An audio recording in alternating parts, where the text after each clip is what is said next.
Hello everybody, అందరికీ నమస్కారం. Welcome to this special podcast. ఈరోజు నేను ఇంటర్వ్యూ చేయబోతున్న గెస్ట్ ఒక సామాన్యమైన బ్యాక్డ్రాప్ నుంచి అసాధారణమైన సామాన్యానికి చాలా దూరంగా అతీతంగా ఉండేటువంటి ఒక మెగా సామ్రాజ్యాన్ని నిర్మించుకున్నారు. Not with a silver spoon, not with a golden spoon. కేవలం 500 రూపాయల క్యాష్ జోబులో అన్షేకబుల్ గట్స్, అన్బీటబుల్ డ్రీమ్స్ ఇవే ఉన్నాయి ఆయన దగ్గర. అక్కడి నుంచి స్టార్ట్ అయిన ఆయన ప్రస్థానం ఈరోజు భారతదేశంలో ఉన్న ఎన్నో కార్పొరేట్ కంపెనీ వాల్స్ మీద ఆయన పెయింట్స్ ముద్రలుగా ఉంటాయి. ఆయన సక్సెస్ స్టోరీని వింటూ మనందరం చాలా ఇన్స్పైర్ అవ్వాల్సిన టైం వచ్చేసింది. Is what I personally feel.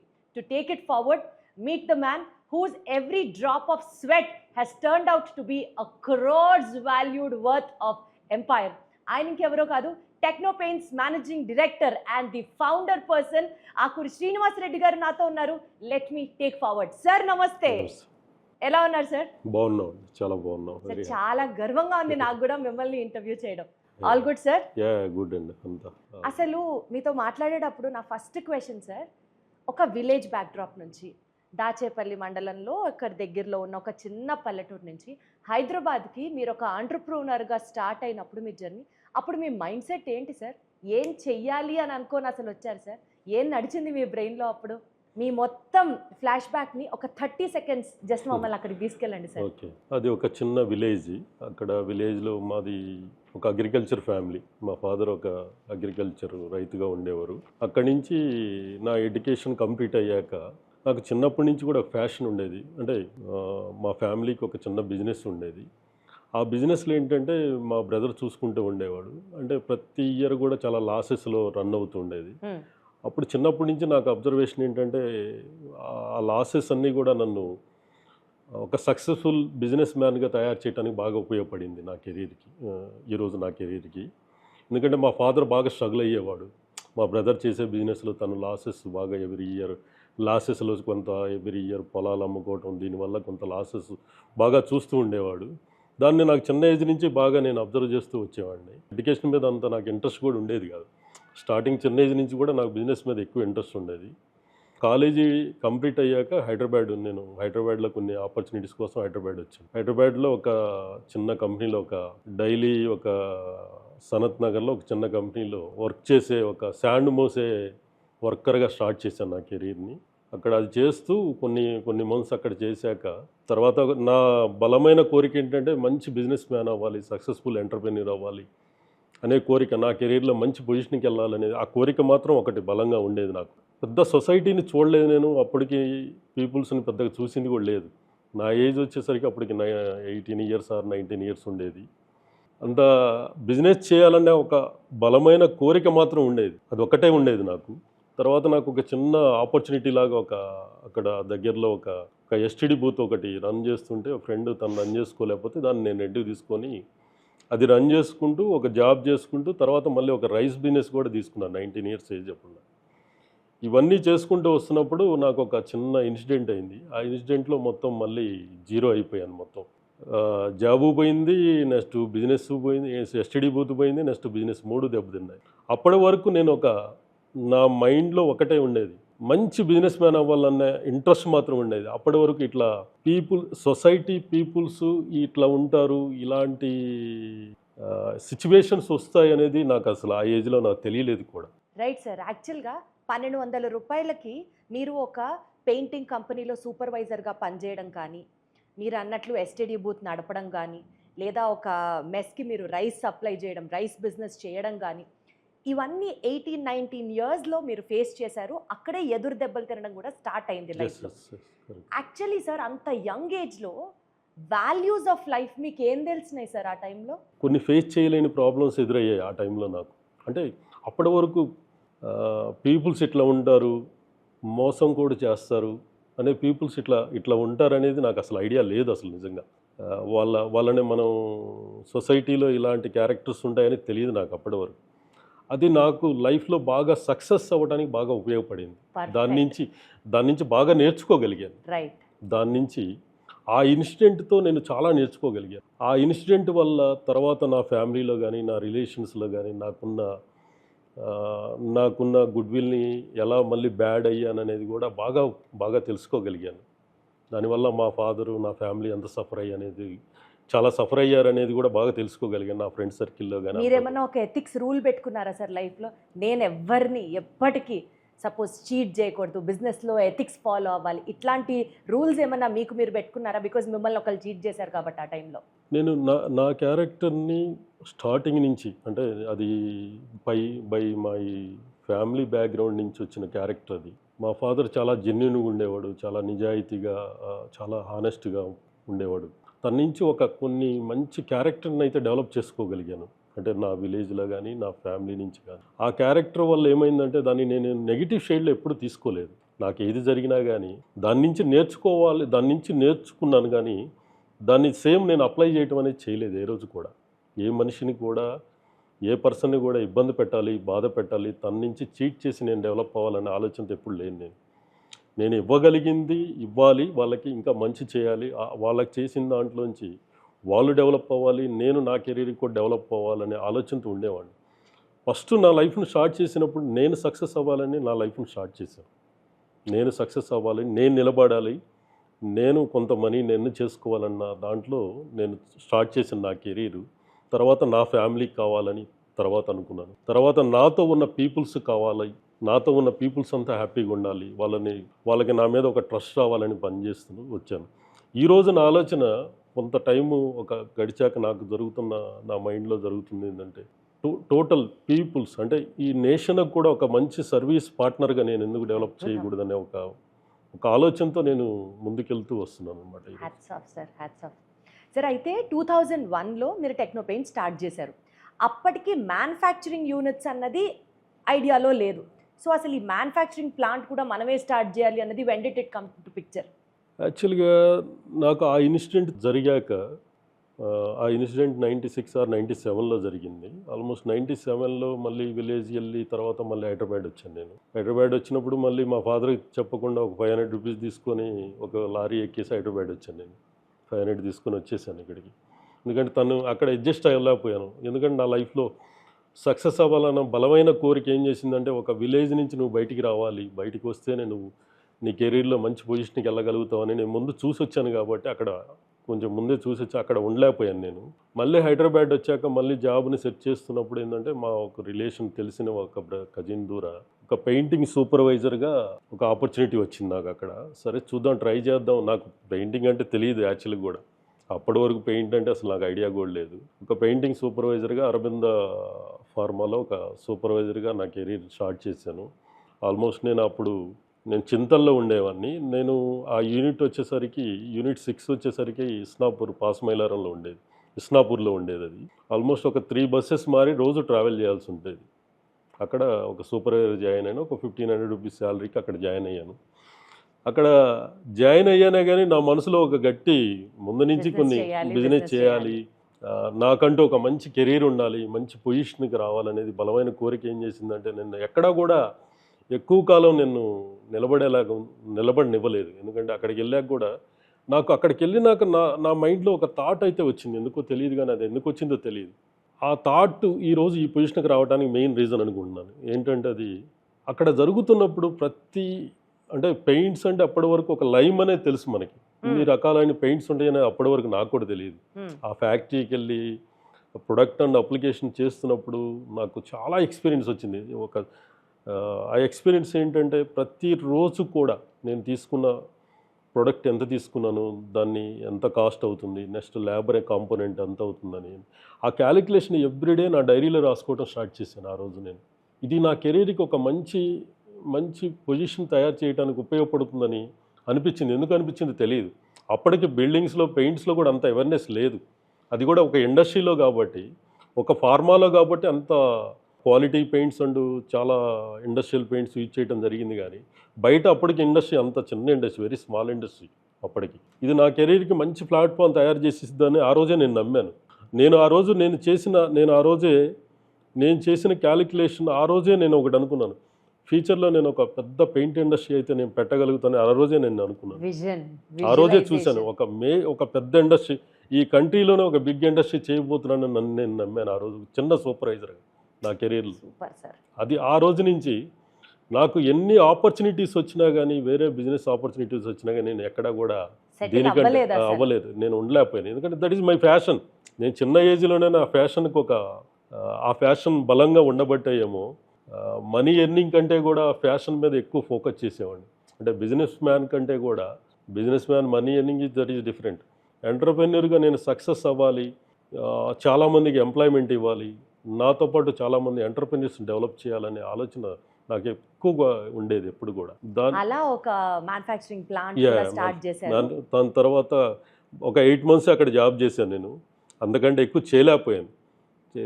బయటకు వచ్చేసి నేను మళ్ళీ పెయింటింగ్ కాంట్రాక్టర్గా స్టార్ట్ చేశాను. నా దగ్గర ఇన్వెస్ట్మెంట్ జీరో ఇన్వెస్ట్మెంట్ నా దగ్గర ఏం లేదు. నా ఫ్రెండ్స్ ఒక ఇద్దరు సపోర్ట్తో ఒక చిన్న ఒక 2-3 ఆర్డర్స్ తీసుకున్నాము. ఫస్ట్ ఇయర్ కొంచెం బిజినెస్ చేయాలని ఇంట్రెస్ట్ ఉంది, కానీ బిజినెస్ చేసేటప్పుడు నేను మొత్తం వర్క్ నేర్చుకున్నాను, మొత్తం నేర్చేసుకున్నాను, ప్రొడక్ట్ ఎక్స్పీరియన్స్ అంతా వచ్చేసి అనుకొని కాంట్రాక్ట్ స్టార్ట్ చేసాం, కానీ 3 కాంట్రాక్ట్లో లాసెస్ వచ్చాయి. అయ్యో. 3 స్టార్టింగ్ ఇయరే. తర్వాత నా ఫ్రెండ్స్ కూడా పాపం ఇన్వెస్ట్ చేసి వాళ్ళు సఫర్ అయ్యారు. తర్వాత వాళ్ళు కూడా లేదు శ్రీను నువ్వు చేసుకో, మేము బయటికి వెళ్ళిపోతాం అని చెప్పి అంటే, తర్వాత మళ్ళీ స్టార్టింగ్ వేరే ఫ్రెండ్ దగ్గర ఒక 50,000 రూపీస్ మనీ తీసుకొని ఫస్ట్ బిజినెస్ చేయాలంటే ట్రాన్స్పోర్ట్ కావాలి. అంటే మనం ట్రావెల్ చేయాలంటే ట్రాన్స్పోర్ట్ కావాలి. ఒక బైక్ ఒకటి సెకండ్ హ్యాండ్ బైక్ తీసుకొని కొంత మనీని పెట్టి తర్వాత నేను సిటీ అంతా కూడా అప్పుడే హైదరాబాద్ చాలా ఫాస్ట్గా గ్రో అవుతున్న టైం అది. చంద్రబాబు నాయుడు గారి టైంలో చాలా ఫాస్ట్గా గ్రో అవుతుంది. చాలా ప్రాజెక్టులు వచ్చాయి అప్పుడు. అంటే రియల్ ఎస్టేట్ అప్పటికి చాలా తక్కువ, చాలా లిమిటెడ్ రియల్ ఎస్టేట్ మార్కెట్ ఉండేది. ఏషియన్ గేమ్స్, ఈ ఐటీ పార్క్స్, ఏషియన్ గేమ్స్కి ఇండోర్ స్టేడియమ్స్, ఇవన్నీ చాలా ప్రాజెక్టులు వచ్చాయి. అది నా లైఫ్ని, నా కెరీర్ని మార్చేసిన టైం అదే. నా కెరీర్ని మొత్తం మార్చేసింది అదే టైం అనమాట.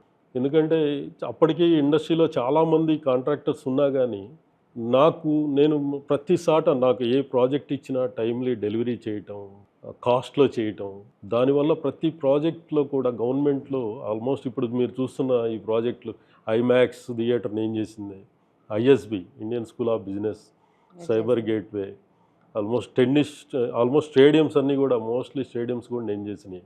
ఆ ఏజ్ అప్పుడు నా ఏజ్ కూడా almost 19-20 years. Crores of orders అప్పుడే నేను చేయగలిగాను నా ఏజ్ 19-20 yearsలో.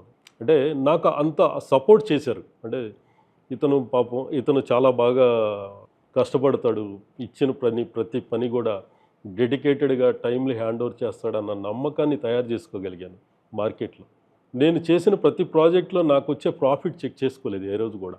నేను చెక్ చేసుకుంది ఒకటే, నేను ప్రతి ప్రాజెక్టు టైమ్లీ డెలివరీ చేయగలిగానా, క్వాలిటీ ఇవ్వగలిగానా, దీనివల్ల నేను చేసిన దానివల్ల నాకు ఇచ్చిన అవకాశం ఇచ్చిన ప్రతి ఒక్కరికి కూడా బెనిఫిట్ అయ్యిందా లేదనేది ఎక్కువ చూసుకునేవాడిని. నేను ఎర్నింగ్ మనీ ఏ రోజు చూసుకోలేదు. ఎర్నింగ్ మనీ అనేది నాకు అప్పటి నుంచి నాకు ఒక ఆలోచన ఉండేది, నేను ఎక్కువ వాల్యూమ్ చేసుకోగలిగితే మనీ ఆటోమేటిక్గా వస్తుంది మనకి. అందుకని ప్రతి ప్రాజెక్ట్ని ఒక క్యాలిక్యులేషన్లోకి వెళ్ళి ప్రతిదాన్ని చూసుకోవటం అనేది నాకు చిన్న ఏజ్ నుంచి లేదు. అది కానీ సార్ ఒకసారి ఆ క్యాలిక్యులేటెడ్ అమౌంట్స్ గురించి మాట్లాడితే, సరే మీరు కంపెనీ స్టార్ట్ చేశారు, ఫస్ట్ ఇయర్ 10 lakhs దాకా టర్న్ ఓవర్ ప్రాఫిట్ చూశారు. సీన్ కట్ చేస్తే అసలు ఈ జర్నీలో మీరు స్టార్ట్ చేయడం, మీరు ఆర్డర్స్ తీసుకోవడం, మీరు దాన్ని ఎగ్జిక్యూట్ చేయడం, ఈ ప్రాసెస్లో ఎప్పుడన్నా అసలు ఈ కష్టం నేను పడలేకపోతున్నాను, అసలు I have to give it up, మంది కాదు ఇది, వేరే బిజినెస్ ట్రై చేద్దాం అని ఎప్పుడన్నా అనుకున్నారా? మీకు ఒక చిన్న ఎగ్జాంపుల్ చెప్తాను, మీరు అడిగారు కాబట్టి చెప్తాను. నేను స్టేడియంస్ చేసేటప్పుడు మన ఎల్బీ స్టేడియంలో ఒక టెన్నిస్ స్టేడియం కన్స్ట్రక్షన్ చేశారు. ఆ టైంలో ఏంటంటే ఎనాగ్రేషన్కి చాలా టైం తక్కువ ఉంది. అప్పుడు టెన్నిస్ స్టేడియం వచ్చేసరికి న్యూ స్టేడియం, అది దాని లోపల ఓల్డ్ స్టేడియంస్ ఉండేవి. ఒకటి ఎల్బీ స్టేడియం లోపల, ఇంకోటి ఎల్బీ స్టేడియం ఒకటి ఉండేది, పాత స్టేడియం ఒకటి ఉండేది, ఇంకోటి ఇన్సైడ్ ఇంకోటి బాక్సింగ్ స్టేడియం ఒకటి ఉండేది. నేను కాంట్రాక్టర్ దగ్గర టెన్నిస్ స్టేడియం కాంట్రాక్ట్ తీసుకొని చేస్తున్నాను. ఈ 2 స్టేడియంస్ కూడా నాకు ప్రెజర్ వచ్చింది గవర్నమెంట్ నుంచి. అక్కడ ఉన్న డిపార్ట్మెంట్ ఏంటంటే అక్కడ ఉన్న కాంట్రాక్టర్ చెప్పి ప్రెజర్ చేశారు. నాకు 1 weekలో ఈ ఎల్బీ స్టేడియము, బాక్సింగ్ స్టేడియం కూడా నాకు కంప్లీట్గా పెయింట్ చేసి ఇవ్వమని అడిగారు డిపార్ట్మెంట్. ఆ టైంలో ఏంటంటే చాలామంది కాంట్రాక్టర్స్ని పిలిచారు. 5 days ఆర్ 1 week టైమే ఉంది ఈ స్టేడియంస్ కంప్లీట్ చేసాం. ఎందుకంటే బాక్సింగ్ స్టేడియం వచ్చేసి మీకు ఏషియాలోనే అదొక ఇంతవరకు దానికి ఒక పిల్లరు కాలం ఒక పిల్లర్ సపోర్ట్ లేకుండా ఒక యూనిక్ మోడల్ యూనిక్ మోడల్ ఎప్పుడు 1950s కట్టిన స్టేడియం అది. దాన్ని పెయింట్ చేయడం చాలా కష్టం. ఆల్మోస్ట్ 100 feet హైట్ ఉంటుంది. మనకి దాన్ని పెయింట్ చేయడం చాలా కష్టం, చాలా టైం కూడా చాలా తక్కువ ఉంది. చాలామంది అడ్జస్టింగ్ ఓల్డ్ కాంట్రాక్టర్స్ అని పిలిచి వాళ్ళు అడిగారు చేయించగలుగుతావా అని, చాలామంది ట్రై చేశారు. లాస్ట్కి ఎవరు కూడా చేయలేమని చెప్పారు. నేను ఒకరోజు అలాగే కూర్చున్నాను బాక్సింగ్ స్టేడియం ముందు నైట్ ఈవినింగ్ పూట 6 o'clock నా దగ్గరికి వచ్చింది ఆ న్యూస్, ఇట్లా చేయలేకపోతున్నారు, టైం లేదు, మనకేమో గవర్నమెంట్ నుంచి చాలా ప్రెజర్ ఉంది. అప్పుడు చంద్రబాబు నాయుడు గారు చాలా ప్రెజర్ పెట్టేవాడు, ప్రతి డిపార్ట్మెంట్ని బాగా ప్రెజర్ పెట్టేవాడు. ఎందుకంటే టైమ్లీ కంప్లీట్ కావాలి, ఏషియన్ గేమ్స్ దగ్గరికి వస్తున్నాయి. నేను ఒకరోజు ఈవినింగ్ 6 o'clock ఆ స్టేడియం ముందు కూర్చొని ఆలోచిస్తున్నాను. నా దగ్గర ఉన్న మేజర్ కాంట్రాక్టర్లు అంటే మేస్త్రీలు కాంట్రాక్టర్లు ఉంటారు కదా, పిలిచి అడిగి ఇది ఎలా చేయగలుగుతాం ఒకసారి చెప్పండి అని అడిగితే ఎవరు కూడా సార్ కష్టం సార్, ఇది చేయలేము, దీనికి అసలు ఇప్పుడు దీనికి కనీసం సపోర్ట్స్ కూడా లేవు, మనం కాంట్రాక్ట్ చేయలేము అని చెప్పి వాళ్ళందరూ కూడా ఇది చేశారు. ఎవరు చేయలేమంటే నేను ఒకటే బలంగా నమ్మాను, ఎవరు చెయ్యలేనిది మనం చేయాలి లైఫ్లో. మనం ఎవరు చేయలేనిది మనం చేస్తేనే మనం ఆ పొజిషన్కి వెళ్ళగలుగుతాం, అంతే కదా. మనం ఎవరు చేయలేనిది మనం చేయగలిగితేనే మనకంటూ ఒక రికగ్నిషన్ వస్తుందనే ఆ రోజే నేను బాగా బలంగా నమ్మాను అదని. నేను ఒకటే చెప్పాను వాళ్ళకి, నెక్స్ట్ డే నుంచి వర్క్ స్టార్ట్ అవుద్దండి అని చెప్పారు. నెక్స్ట్ డే నుంచి వర్క్ స్టార్ట్ అవుద్దని చెప్పాను. ఇంకోటి ఏంటంటే పీపుల్స్ అంతా తిరుగుతుంటారు కాబట్టి డే టైంలో చేయలేము. అది నేనేం చేశానంటే మా టీం అందరికీ బాగా మోటివేట్ చేసి రాణిగంజ్ వెళ్ళేసి అప్పటి వరకు మీ మిషన్స్ లేవు, పవర్ స్పేర్లు, మనం యాక్చువల్గా పొలాల్లో కొట్టే పవర్ స్పేర్లు ఒక 10 పవర్ స్పేర్లు తెప్పించేసి 4 నైట్స్లో LB stadium and boxing stadium power స్పేర్లు తీసుకొని మొత్తం పవర్ స్పేర్లు అంటే పెద్ద పెద్ద గన్నులు తీసుకొని 4 daysలో నేను చేసిస్తే డిపార్ట్మెంట్ అంతా 4 days తర్వాత డిఈసి ఏఈ వీళ్ళంతా వచ్చి ఆశ్చర్యపోయారు. ఇది ఒక వండర్, అసలు ఎలా చేయగలిగాడు, ఎవరు చేయగలిగాడు అని చెప్పి ఆ రోజే అప్రిషియేట్ చేశాను. ఇలాంటి ఛాలెంజెస్ నా కెరీర్లో చాలా చేసుకుంటూ వచ్చాను. ప్రతి ప్రాజెక్ట్ని కూడా నేను వచ్చిన దగ్గర నేను ఎంటర్ అయ్యానంటే ఇంకా కష్టం, ఇంకెవరు కూడా అక్కడ అంత కాన్ఫిడెంట్గా, అంత టైమ్లీ, అంత సర్వీస్ ఇచ్చుకుంటూ వచ్చాను. నాకు బాలకృష్ణ గారు కనిపిస్తున్నారు సార్, నేను ఎంటర్ అయ్యానంటే ఇంకా కాంపిటీషన్ ఉండదు అన్నది నాకు బాలకృష్ణ గారు కనిపిస్తున్నారు. ఛాలెంజెస్ని మీరు నిజంగా ఛాలెంజ్ లానే తీసుకున్నారు తప్ప గివప్ చేయాలి అన్న థాట్ అసలు మీ మైండ్లో ఎప్పుడు రాదన్నమాట. అయితే అంతేనా? నేను యాక్సెప్ట్ చేయను ఏది కూడా, అది అవుతుందని బలంగా నమ్ముతాను. ఏదైనా చేయగలుగుతామని మాత్రం నమ్ముతాను. ఇది కూడా అవ్వందాన్ని మనం చేస్తేనే మన లైఫ్లో ఒక అచీవ్మెంట్ ఉంటుంది కదా. Right sir. అయితే ఏదైనా నేను చేయగలను అని అనుకున్న టైంలో కొన్నిసార్లు రిస్క్లుగా కూడా సిచ్యువేషన్స్ మారే అవకాశాలు ఉంటాయి. ప్రాబబుల్లీ బ్యాడ్ ఇన్వెస్ట్మెంట్ అవ్వచ్చు, లేదా ఆ టైంలో తీసుకున్నటువంటి రాంగ్ డెసిషన్స్ వల్ల కావచ్చు, వాట్ ఎవర్. అప్పటి వరకు మీరు నిర్మించుకున్న ఆ సామ్రాజ్యం అంతా కూలడం స్టార్ట్ అయింది. ఇన్ ద సెన్స్ అప్పులు పాలవ్వడం, అందరికీ మళ్ళీ మీరు స్క్వేర్ జీరోకి వచ్చేసారు అని ప్రచారం జరగడం. ఈ ఫేజ్లో సార్ మీరు ఏం చెప్పుకున్నారు?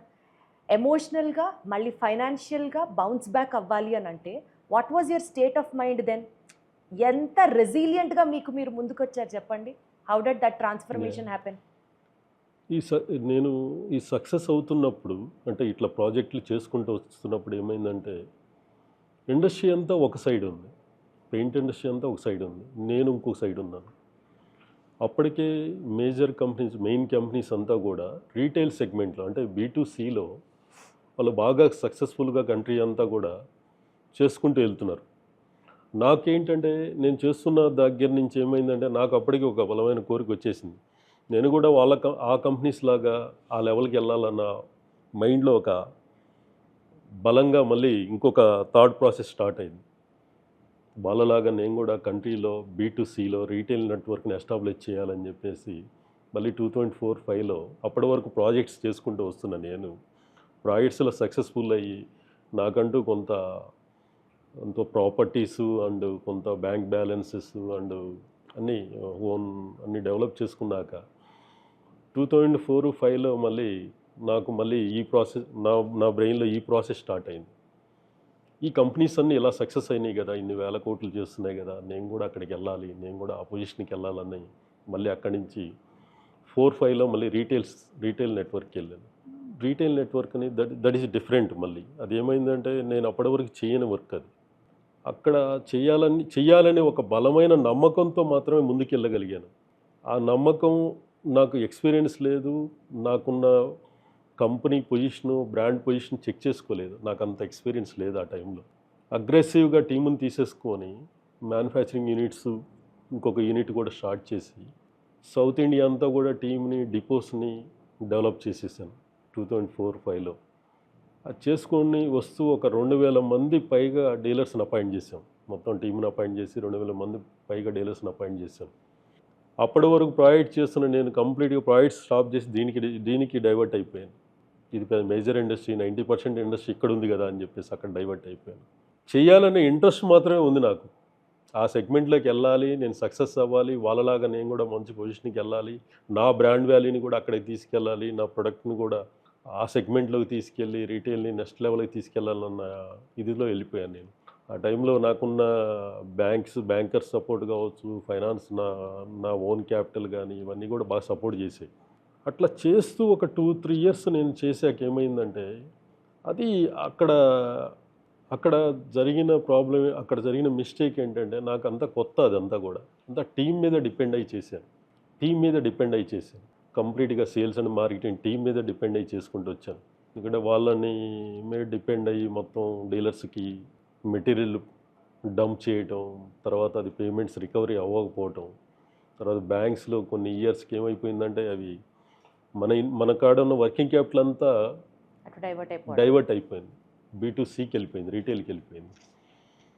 అక్కడి నుంచి ఎట్టి పరిస్థితుల్లో నాకు ఏ సపోర్ట్ దొరకలేదు, టైమ్లీ కలెక్ట్ చేయలేకపోయారు. తర్వాత టీం కూడా వాళ్ళ మీద ప్రెజర్ అప్లై చేస్తే వాళ్ళు జాబులు మానేసి రిజైన్ చేసి వెళ్ళిపోవటం, డిస్టర్బ్ అయిపోయింది. మొత్తం 3-4 ఇయర్స్లో మొత్తం కంప్లీట్గా నేను 97 నుంచి 2004-5 వరకు నేను చేసుకున్న నా సామ్రాజ్యం మొత్తం మళ్ళీ కంప్లీట్గా జీరో అయిపోయింది.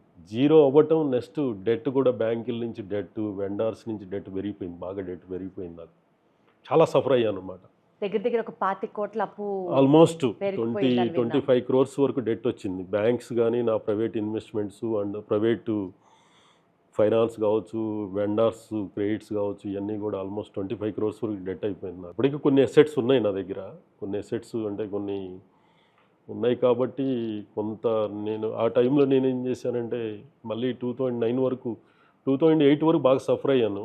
తర్వాత 2008 నుంచి 9 వరకు అది బాగా బ్యాడ్ టైం, చాలా బ్యాడ్ టైం. ఒక 1 year పాటు ఆల్మోస్ట్ ఒక 1 year నిద్రపోలేదంటే నమ్ముతారో లేదో మీరు. 1 year అయితే నేను ఆల్మోస్ట్ నిద్ర లేదు నాకు ఒక 1 year. నన్ను బాగా సఫర్ చేసేసి, అంటే కెరీర్లో అప్పటి వరకు నేను మంచి ప్లాట్ఫామ్. ఎందుకంటే 2001-2కి నా దగ్గర ఒక 3 కార్లు మెయింటైన్ చేసి ఓన్ ప్రాపర్టీస్ మెయింటైన్ చేసుకున్నాను నేను. అప్పటికి 2001లో అంటే పెద్దగా హైదరాబాద్లో పెద్దగా కార్లు కూడా అంత కార్ కల్చర్ కూడా అంత లేదు. అప్పటికే నా దగ్గర 3 కార్లు. ఏం కార్లు ఉండేవి సార్ అప్పట్లో? నా దగ్గర అప్పుడు ఒకటి ఫోర్ట్ ఎండీవర్, ఒకటి స్కోడా, ఒకటి స్విఫ్ట్, 3 కార్లు మెయింటైన్ చేశాను అప్పుడు 2001లో. అప్పటికి రియల్ ఎస్టేట్ లేదు. యాక్చువల్గా చెప్పాలంటే రియల్ ఎస్టేట్ అప్పుడప్పుడే స్లోగా స్టార్ట్ అవుతుంది. అలాంటి సిచ్యువేషన్లో నన్ను కొంచెం ఇబ్బంది అనిపించింది, కానీ నాలో ఎప్పుడు కూడా అది ఏమంటారు, ఆ డెడికేషన్ నన్ను ఎప్పుడు కూడా నన్ను కిందకి తీసుకెళ్ళలేదు ఎప్పుడు కూడా. ఆ ఇల్లు, కార్లు అన్నీ అప్పుడు అమ్మేయాల్సి వచ్చిందా? మొత్తం ప్రాపర్టీస్, నేను ఉన్న ప్రాపర్టీని మళ్ళీ 9-10-9లో అమ్మేసి సేమ్ కమ్యూనిటీలో నేను మళ్ళీ రెంట్కున్నాను. చాలా బాగా చేసుకున్న ప్రాపర్టీని, సొంత ఇల్లు మొత్తం అమ్మేసి మళ్ళీ ఏం చేశానంటే మళ్ళీ అక్కడే కమ్యూనిటీలో రెంట్కున్నాను. కానీ కొంచెం నా ఫ్యామిలీకి కొంచెం ఇబ్బంది అనిపించింది, కానీ నాకైతే ఇబ్బంది అనిపించలేదు. ఎందుకంటే నా ఆలోచన ఒకటి ఉండేది ఎప్పుడు, అది అమ్మి ఈరోజు ఇక్కడికి వచ్చాం, రేపు మళ్ళీ నేను ఇంకా దీనికంటే పెద్దది తీసుకోగలుగుతాను నమ్మకం నాకు ఎప్పుడు ఉండేది. ఇదంతా కూడా కెరీర్లో ఎప్పుడు కూడా సక్సెస్ ఫెయిల్యూర్స్ రెండు ఉంటాయనేది నేను ఎప్పుడు నమ్ముతుండేవాడిని. ఎందుకంటే ఎక్స్పీరియన్స్లో మనం మనకి ఎక్స్పీరియన్స్ అవుతున్నప్పుడు 100% ఎక్కడో చోట మిస్టేక్ అయితే జరగకుండా ఉండదు, మిస్టేక్ జరుగుతుంది. ఆ మిస్టేక్ నుంచే మనం అన్నీ నేర్చుకోగలుగుతామని బాగా నమ్ముతాను నేను. అందుకనే ఒక ప్రాపర్టీ అమ్మినా కానీ రేపు దీనికంటే ఎన్నో టైమ్స్ పెద్ద ప్రాపర్టీ నేను కొనగలుగుతామన్న నమ్మకం నాకు ఎక్కువ ఉండేది. ఒక 2 ఇయర్స్ నిజంగా చెప్తున్నానండి, నిజంగా చాలామంది అంటారు కదా, కింద పడ్డప్పుడు నాకు ఎవరు సపోర్ట్ చేయలేరు, చాలామంది దూరం అయిపోయారు, ఇవన్నీ చెప్తుంటారు కదా, చాలామంది చెప్తుంటారు. నేను ఆ మాటలను ఎప్పుడు నేను అగ్రీ చేయను. ఎందుకు చెప్తున్నానంటే, అది ఇంత పెద్ద సొసైటీలో మంచి చెడు రెండూ ఉంటాయండి. మంచి చెడు రెండూ ఉంటాయి. ఈ రెండు జరిగినప్పుడు, ఈ మంచి చెడు ఉన్నప్పుడు, నీతో సక్సెస్ అయినప్పుడు నీతో ఉంటారు, నీతో కొంచెం ఇబ్బంది, నీ దగ్గర నుంచి కొంచెం పెయిన్ వచ్చినప్పుడు నువ్వు ఎందుకు ఎక్స్పెక్ట్ చేస్తున్నావు అండి నీతో ఉండాలని ఎందుకు కోరుకుంటున్నాను? నువ్వు పెయిన్ ఇచ్చావు కదా, నువ్వు వాడికి ఏదో పెయిన్ ఇస్తేనే కదా నీకు దూరం అయింది వాళ్ళు. దాన్ని నువ్వు ద్వేషంగా మార్చుకోవాల్సిన అవసరం లేదు కదా. సొసైటీలో పీపుల్స్ని నేను చూశానండి, అది నేను నా కెరీర్లో నేను చూశాను. నేను అంత జీరోకి వెళ్ళినా కానీ నా దగ్గర ఉన్న కొంతమంది ఎంప్లాయీస్ 2 ఇయర్స్ నేను శాలరీస్ ఇవ్వకపోయినా, నాకు ఎంతో ఫైనాన్షియల్గా ప్రెజర్ వచ్చినా కానీ, ఎన్నో ఇష్యూస్ వచ్చినా కానీ వాళ్ళు నిలబడ్డారు నాతో. నా ఎంప్లాయీస్ నిలబడ్డారు, నా ఫ్యామిలీ నిలబడ్డారు. అండ్ నేను చేసిన నా క్లయింట్స్, నాకు శ్రీనివాసరెడ్డి మళ్ళీ ఫెయిల్ అయ్యి మళ్ళీ మా దగ్గరకు వచ్చాడు, తనకి సపోర్ట్ చేయాలి. నేను చాలామంది లిటరల్లీ అడిగానండి, నేను మళ్ళీ ఫెయిల్ అయ్యానండి, నాకు కొంచెం సపోర్ట్ చేయండి, మళ్ళీ నా కెరీర్ స్టార్ట్ చేసుకుంటానని అడిగినప్పుడు చాలామంది సపోర్ట్ చేశారండి. గుడ్ పీపుల్ ఉన్నారు సొసైటీలో. గుడ్ పీపుల్ ఉండబట్టే సొసైటీ నడుస్తుంది కూడా. సరే, అప్పుడు 50,000 మీరు సెకండ్ టైం ఫెయిల్ అయినప్పుడు 50,000 అప్పు అడగడం దగ్గర నుంచి మళ్ళీ ఇప్పుడు అందరి దగ్గరికి వెళ్ళి నన్ను సపోర్ట్ చేయండి అని అడగడం వరకు పదే పదే ఫెయిల్ అవుతున్నప్పుడు మీకేమీ మొహమాటంగా కానీ ఇబ్బందిగా కానీ అనిపించలేదా సార్? అయ్యో, ఇలా స్టార్ట్ చేస్తున్నాం ఫెయిల్ అవుతున్నాం, స్టార్ట్ చేస్తున్నాం ఫెయిల్ అవుతున్నాం, ఎవరన్నా ఏమన్నా అనుకుంటారేమో అన్న భయం లేదా సార్? నాకు అసలు అది లేదు. ఎందుకంటే నేను నాకు ఎక్స్పీరియన్స్ లేని ఫీల్డ్లోకి వెళ్ళాను, నేను అక్కడ ఫెయిల్ అయ్యాను. నాకు ఎక్స్పీరియన్స్ ఇక్కడ ఉంది కాబట్టి, మీరు ఆల్రెడీ నా ఎక్స్పీరియన్స్ చూశారు కాబట్టి నాకు ఇంకొక ఆపర్చునిటీ ఇవ్వమని అడిగాను, దాంట్లో తప్పేం లేదు కదా. నేను ఈరోజు కూడా చాలా గట్స్ ఉండాలి సార్ అలా అడగాలంటే. నేను వాళ్ళని అడిగినప్పుడు కంపల్సరీ నాకు ఆ సపోర్ట్ ఇచ్చారు, వాళ్ళ బ్లెస్సింగ్స్, వాళ్ళ సపోర్ట్ ఇచ్చారు నాకు. ఆ సపోర్ట్తో అసలు మా కాస్టింగ్ చెప్తే మీకు చాలా ఆశ్చర్యంగా ఉంటుందండి. మా కాస్టింగ్ 3 ప్లాంట్లని మొత్తం ఖాళీ చేసి ఒక చిన్న ప్లాంట్ మళ్ళీ 2010లో స్టార్ట్ చేశాం. చిన్న ప్లాంట్కి స్టార్ట్ చేసాం. మా ఆపరేషనల్ ఎక్స్పెండిచర్ అంతా కూడా ఆ టైంలో 9-10లో 25 లక్షలు ఉన్న ఆపరేషనల్ ఎక్స్పెండిచర్ని 2 lakhsకి తీసుకొచ్చుకున్నాను. ఆపరేషనల్ ఎక్స్పెండిచర్ మొత్తం ఖాళీ చేసేసి 2 lakhs ఆపరేషనల్ ఎక్స్పెండిచర్ తీసుకొని స్క్రాప్ అమ్మి రెంట్లు కట్టేవాళ్ళం మేము. మా దగ్గర ఉన్న స్క్రాప్తో రెంట్లు కట్టడం స్టార్ట్ చేసాం. అలాగే మా కాడున్న డెట్ని క్లియర్ చేయడానికి చాలామంది, నేను అదే చెప్తున్నాను కదా, మాకు చాలామంది సపోర్ట్ చేశారు. కొంతమంది మా క్లయింట్స్, నేను ఒకటే చెప్పాను, సార్ నాకు కొంచెం ఈ టైంలో నాకు ఫైనాన్షియల్ కొంచెం డెట్ ఉంది, నాకు కొంచెం మీరు ఈ టైంలో మీ దగ్గర ఉన్న కొంచెం ప్రాపర్టీస్ నాకు ముందు రిజిస్ట్రేషన్ చేయగలిగితే, నన్ను నమ్మి రిజిస్ట్రేషన్ చేయగలిగితే, నేను మీ ప్రాజెక్ట్ని మీరు బాటర్ డీల్లో నేను చేసి ఇవ్వగలుగుతానన్నప్పుడు, అదే చెప్తున్నా, సొసైటీలో మంచి పీపుల్ ఉంటారన్న దానికి ఇదే నిదర్శనం. మనం 5 crores 10 crores వర్త్ ఉన్న వాల్యూ ఉన్న ప్రాపర్టీస్ ముందు రిజిస్ట్రేషన్ చేశారు. నమ్ముతారా మీరు? అంటే ఒక మనిషికి అంత ట్రస్ట్ ఉంటుంది, సొసైటీలో కూడా అలాంటి పీపుల్స్ ఉన్నారు. మనం ఎవరి మీదో కోపం లేకుండా పనిచేయగలిగితే, ఒక మంచి రిలేషన్స్, ఒక మంచి కమ్యూనికేషను, ఒక ట్రస్ట్ మనం డెవలప్ చేసుకోగలిగితే, మన పొజిషన్కి అల్టిమేట్ మనం ఎక్కడికి వెళ్ళాలనుకుంటే అక్కడికి వాళ్ళే పంపిస్తారు. ఇది కదా పాజిటివ్. మనం ఎక్కడికి వెళ్ళాలంటే మనల్ని వాళ్ళే పంపిస్తారు. Super sir. సార్, ఓవరాల్గా చూసుకుంటే ఒక పెయింటింగ్ షాప్లో సూపర్వైజర్ దగ్గర నుంచి మొదలైన మీ ప్రస్థానం ఈరోజు ఒక ఆంటర్ప్రూనర్గా, ఒక సక్సెస్ఫుల్ ఇండస్ట్రియలిస్ట్గా మీరు ఎదగగలిగారు అని అంటే మీ బిజినెస్ స్ట్రాటజీ ఏంటి సార్? ఒకటి, 9-10లో నేను రివర్స్ బ్యాక్ అయినప్పుడు, అంటే చాలా డెట్ ఉండి ఆ టైంలో మళ్ళీ రీస్టార్ట్ చేశాను. అంటే నాకు ఎక్కడైతే నా మేజర్ స్ట్రెంత్ ఏంటని నేను ఐడెంటిఫై చేసుకోగలిగాను. నా స్ట్రెంత్ వచ్చేసరికి మ్యానుఫ్యాక్చరింగ్ అండ్ అప్లికేషన్లో నేను ఎక్స్పర్ట్. దీంట్లో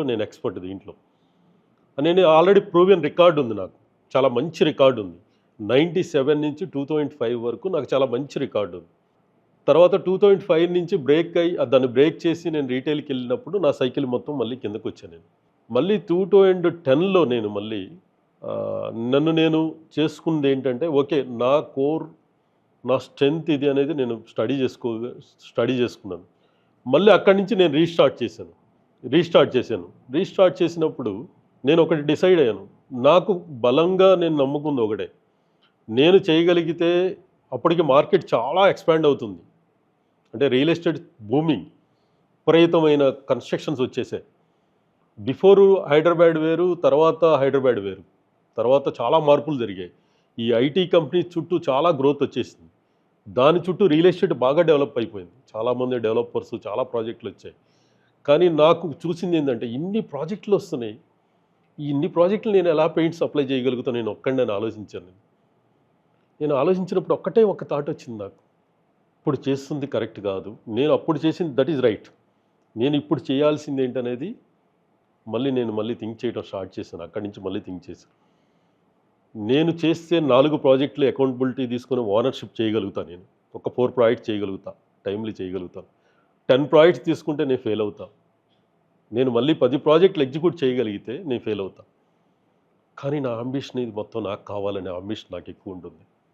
మార్కెట్లో ఉన్న 100 ప్రాజెక్టులు ఉంటే 100 నాకు కావాలి, 100 ప్రాజెక్ట్స్ నాకు కావాలి, నేను చేయాలి. ఈ అంబిషన్ నాకు ఎప్పుడు పోలేదు. ఎప్పుడు కూడా నేనున్న దగ్గర కాంపిటేటర్ ఉండకుండా చేయాలనేది నా ఆలోచన ఎక్కువ ఉంటుంది. నేను ఎప్పుడు కూడా అంటే కాంపిటేటర్ని నేను తొక్కాలని చూడను. నేను బెస్ట్ ఏమి ఇవ్వగలుగుతాను నా క్లయింట్కి, నేను జడ్జ్ చేసుకుంటుంటా. ఇప్పుడు దానికోసం ఒక మోడల్ని డెవలప్ చేశాను నేను. That is model. ఈరోజు ఆ మోడల్ వల్లే ఈ కంపెనీ, ఈ ఆర్గనైజేషను పాన్ ఇండియాలో ఇన్ని సిటీస్లో ఇన్ని ప్రాజెక్టులు ఎగ్జిక్యూట్ చేయగలుగుతున్నాం. That is model. ఆ మోడల్ ఏంటంటే, నా దగ్గర చేసిన ప్రీవియస్ ఎంప్లాయీస్ కావచ్చు, కొంతమంది నా దగ్గర చేసిన మా రిలేషన్లో ఉన్న కొంతమంది పీపుల్స్ కావచ్చు, లేకపోతే రూరల్ కొన్ని విలేజ్ నుంచి మా చుట్టుపక్కల ఒక 10 విలేజ్ నుంచి మా చుట్టుపక్కల నుంచి పీపుల్స్ వచ్చారు నా దగ్గరికి ఈరోజు. వాళ్ళందరినీ, కొంతమంది దగ్గర ఎంప్లాయీ స్కిల్ ఉంటే ఎంప్లాయీని చేశాను, ఎంటర్ప్రెన్యూర్ స్కిల్ ఉంటే ఎంటర్ప్రెన్యూర్ చేశాను, బిజినెస్ స్కిల్స్ ఉంటే బిజినెస్ మ్యాన్ చేశాను. ఈ 3 స్కిల్ని తీసుకొని ఈ మోడల్లోకి తీసుకొచ్చాను. వీళ్ళందరినీ కూడా, ఈ పీపుల్స్ అందరినీ ఈ మోడల్లోకి తీసుకొచ్చాను. ఎందుకంటే నా ముందు కనిపిస్తుంది 100 ప్రాజెక్టులు. ఈ 100 ప్రాజెక్టులు నేను చేయాలి, కానీ ఈ 100 ప్రాజెక్టులు నాకు కావాలి, ఈ కంపెనీకి కావాలి. దానికోసం అందరినీ ఈ మోడల్లోకి తీసుకొచ్చి ప్రతి ఒక ఓనర్షిప్ మోడల్ని తయారు చేసి, ప్రాఫిట్ షేరింగ్ ఒక మోడల్ తయారు చేసి, ప్రతి ప్రాజెక్ట్ని టైమ్లీ కంప్లీట్ చేయటం, క్వాలిటీ ఇవ్వటం, కస్టమర్స్ని సాటిస్ఫై చేయటం. ఈ మోడల్ని ఆల్మోస్ట్ 2010 నుంచి ఇప్పటి వరకు 2025 వరకు ఒక 12 నేషన్, అంటే ఒక 5 మెట్రోస్లో బిగ్ ప్రాజెక్ట్స్, స్మాల్ ప్రాజెక్ట్స్ కాదు ఇవన్నీ కూడా అబోవ్ 400-500 యూనిట్స్, అబోవ్ 100 విల్లాస్ ప్రాజెక్టులు, ఆల్మోస్ట్ ఒక 1250 ప్రాజెక్ట్స్ ఇప్పటి వరకు మేము కంప్లీట్ చేసి ఇవ్వగలిగాను. మోర్ దాన్ 50 పీపుల్స్ని ఎంటర్ప్రెన్యూర్స్ని చేశాను నేను ఈరోజు. నేను క్లియర్గా, నేను గ్రేట్గా చెప్తాను దాన్ని. నేను ఒకటి గ్రేట్గా నేను ఫీల్ అవుతాను. నేను బిజినెస్ మ్యాన్గా ఎప్పుడు నేను ఆలోచించలేదు, ఎర్నింగ్ మనీ గురించి నేను ఎప్పుడు ఆలోచించలేదు. My ambition is different. Business man లాగా ఆలోచించి డబ్బును దాచుకుందాం అన్న మెంటాలిటీ నాది కాదు. సంపాదించిన మనీ దాంట్లో పెట్టేయాలి, మళ్ళీ ప్రొడక్ట్ని డెవలప్ చేయాలి, దీంట్లోకి చాలామందిని అలైన్ చేసి ఎంటర్ప్రెన్యూర్స్ని డెవలప్ చేయటం, ఎంప్లాయ్మెంట్ ఇవ్వటం, నెక్స్ట్ నేషన్కి ఒక సర్వీస్ చేయటం అనే ఒక మేజర్ రెస్పాన్సిబిలిటీ తీసుకోగలిగాను. స్టార్ట్ చేసినప్పుడు నా కెరీర్ నేను బతకడానికి చేశాను. పెళ్లి చేసుకున్నప్పుడు నా ఫ్యామిలీని బతకడానికి చేపిస్తాను. నా దగ్గర ఎంప్లాయ్మెంట్ ఇచ్చినప్పుడు ఎంప్లాయీస్ని ఎంప్లాయీస్ కోసం పనిచేశాను. Today my thinking is different. Today my thinking nation service.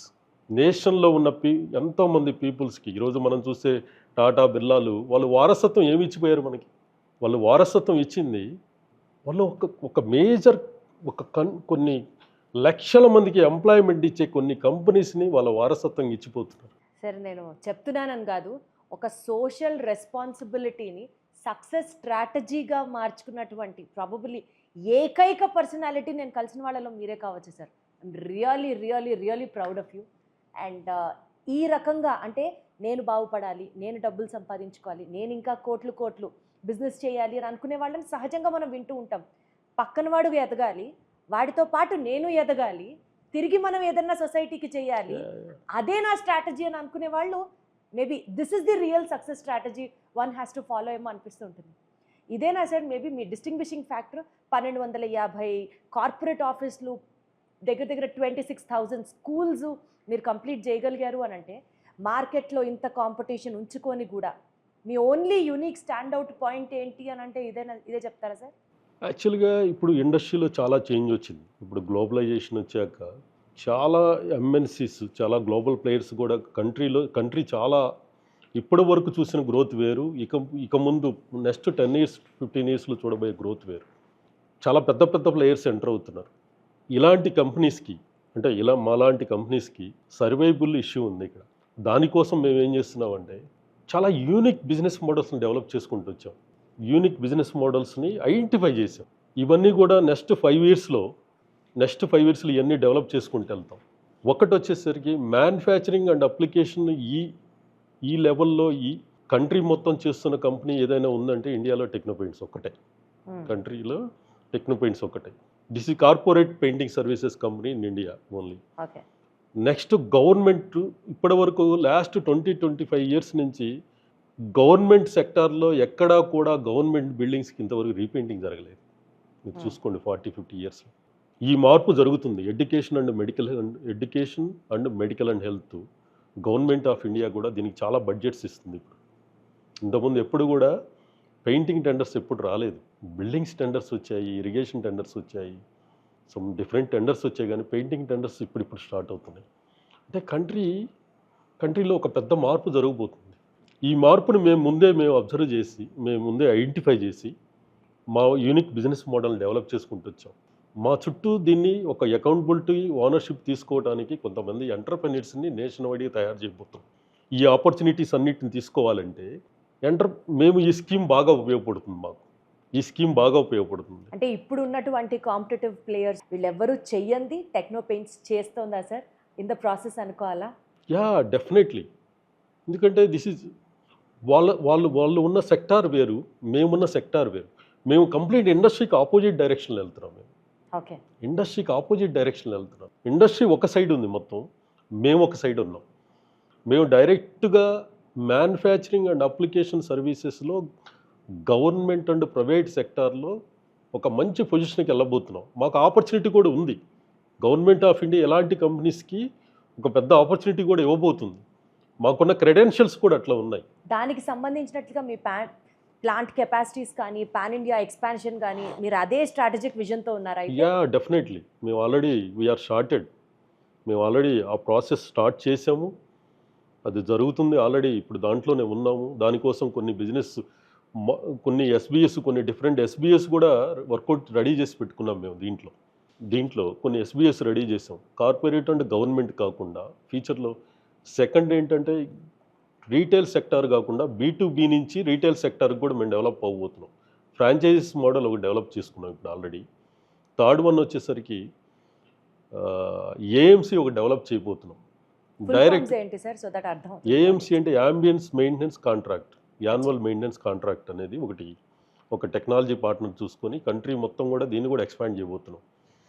ఇది ఎట్లా ఉంటుందంటే మీకు ఒక ఊబర్, ఒక స్విగ్గీ, ఒక యాప్ లాగా ఉంటుంది.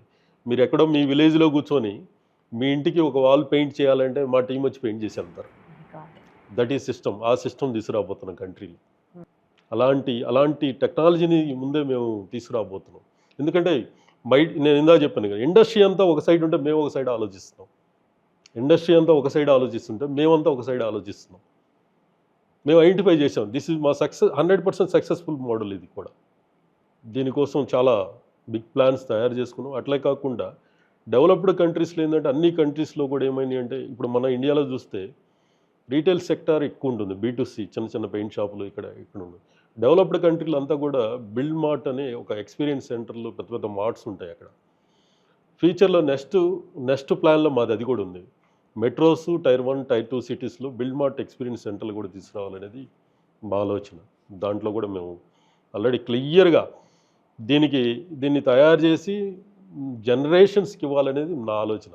జనరేషన్స్కి ఇవ్వాలనేది నా ఆలోచన. యూజువల్గా ఇలాంటి మైండ్ సెట్ కానీ ఇలాంటి ఆలోచనలు చేయడం కానీ మీరు ఒక్కరే చేస్తుంటారా sir, are you discuss with somebody?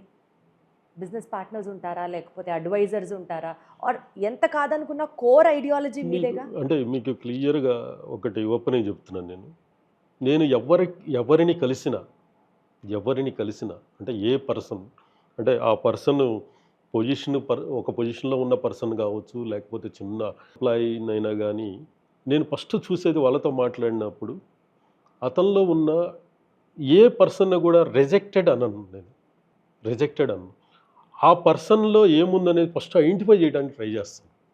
ఈ పర్సన్లో ఉన్న క్యాలిబర్ ఏంటి, ఇతని కెరీర్కి మనమేమైనా కరెక్ట్ గైడ్ చేయగలుగుతామా, అది మనకు కూడా ఏమైనా ఉపయోగపడుతుందా, దాంట్లో కూడా నా స్వార్థం కూడా ఉంటుంది. దట్ ఈజ్ మ్యూచువల్ అంటారు కదా, మీరు ఇవ్వండి తీసుకోండి అంటారు కదా, దాన్ని బాగా నేను నమ్ముతాను. నువ్వు ఇవ్వకుండా అవతల దగ్గర నుంచి తీసుకోవాలని ట్రై చేయబోకంటా నేను. నువ్వు ఇవ్వు, అవతల దగ్గర నుంచి ఎక్స్పెక్ట్ చేయి. నువ్వు తీసుకోవడానికి ట్రై చేసినప్పుడు అవతలుడు కూడా అదే ఆలోచిస్తాడు కదా. సరే, అర్జునుడు కృష్ణుడి నుంచి ఏం నేర్చుకున్నాడో తెలియదు కానీ మీతో మాట్లాడుతుంటే మాత్రం లైఫ్ లెసన్సే నేర్చుకుంటున్నాను సార్ నిజంగా, apart from all the business strategies and tricks. అట్లా వాటిని నేను బాగా బలంగా నమ్ముతాను. బాగా ప్రతి వ్యక్తితో కూడా నేను నా ఇంటరాక్షన్ అంతా కూడా అట్లే ఉంటుందన్నమాట. మాట్లాడుతూ ఉన్నప్పుడు ఆ ఎక్స్చేంజ్ ఆఫ్ థాట్స్ జరుగుతాయి 100%.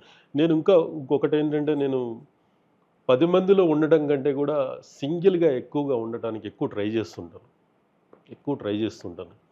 ఎందుకంటే సింగిల్గా నా నా బ్రెయిన్ ఎప్పుడు కూడా ఒక థాట్ ప్రాసెస్ ఎప్పుడు రన్ అవుతుంటుంది, ఒక థాట్ ప్రాసెస్ నడుస్తూ ఉంటుంది ఎప్పుడు కూడా. అందుకనే చాలామంది నన్ను వాళ్ళు మాట్లాడుకున్న ఆ చిట్ చాట్లో ఒకసారి నేను దాంట్లోంచి బయట ప్రపంచంలో ఉంటుంటాను నేను. యాక్చువల్లీ సార్, నా నెక్స్ట్ క్వశ్చనే అది. మీ ఆలోచనలు, మీ సక్సెస్లు, మీ ఫెయిల్యూర్స్, majority portion of your life మీరు సోలోగా ట్రావెల్ చేశారు. మేబీ బికాజ్ మీ యాంబిషన్ వల్ల కావచ్చు, లేకపోతే వాట్ ఎవర్ మీ బలమైన డిజైర్ వల్ల కావచ్చు, most part of your life మీరు ఒక్కరే సోలోగా ట్రావెల్ చేస్తూ ఉన్నారు. సరే, సక్సెస్ వచ్చినప్పుడు పెద్దగా మనసుకు తీసుకోకపోయినా ఫెయిల్యూర్ వచ్చినప్పుడు మిమ్మల్ని మీరు ఎలా ఎంపవర్ చేసుకుంటారు సార్, ఎలా స్ట్రెంగ్తన్ చేసుకుంటారు? నేను ఫెయిల్యూర్ని ఎప్పుడు కూడా మన లైఫ్లో, మన కెరీర్లో వచ్చే ఒక ఇదిలాగే చూస్తా దానికి పెద్ద ఇంపార్టెన్సీ కూడా ఇవ్వను నేను. ఎక్కడ మిస్టేక్ చేసాము అనేది నేను మెయిన్గా అక్కడ కరెక్ట్ చేసుకుంటానికి ట్రై చేస్తాను నేను దాన్ని. అది ఎవరి వల్ల ఒక అయిన మిస్టేక్ లాగా కూడా చూడను నేను. ఆ సిచ్యువేషన్లో, ఆ టైంలో తీసుకున్న డెసిషన్ అది, దాన్ని మళ్ళీ కరెక్ట్ చేసుకొని ముందుకెళ్దాం అన్న ఆలోచనలో, పాజిటివ్ యాటిట్యూడ్లోనే ఉంటాను. ఎవరిని కూడా నేను వాళ్ళ మీద నువ్వు ఇది చేయటం వల్ల ఇది మిస్టేక్ అయిందని ఏ రోజు నేను మాట్లాడను అని మీరు అనరు. మీరు జర్నలింగ్ చేస్తారా, లేకపోతే దేవుడికి వెళ్ళి దండం పెట్టుకుంటారా ఆ టైంలో, లేకపోతే ప్రశాంతంగా కూర్చొని మ్యూజిక్ వింటూ తిరిగి మళ్ళీ జరిగిన తప్పులు ఏంటని రివైవ్ చేస్తారా, మీతో మీరు మాట్లాడుకుంటారా? మీకు ఒక ఎగ్జాంపుల్ చెప్తాను. నా 25 సంవత్సరాల్లో ఇంతవరకు నా కారులో మ్యూజిక్ ఇంతవరకు అది ఆన్ చేయడం తెలియదు నాకు మ్యూజిక్ ఆన్ చేయడం తెలియదు.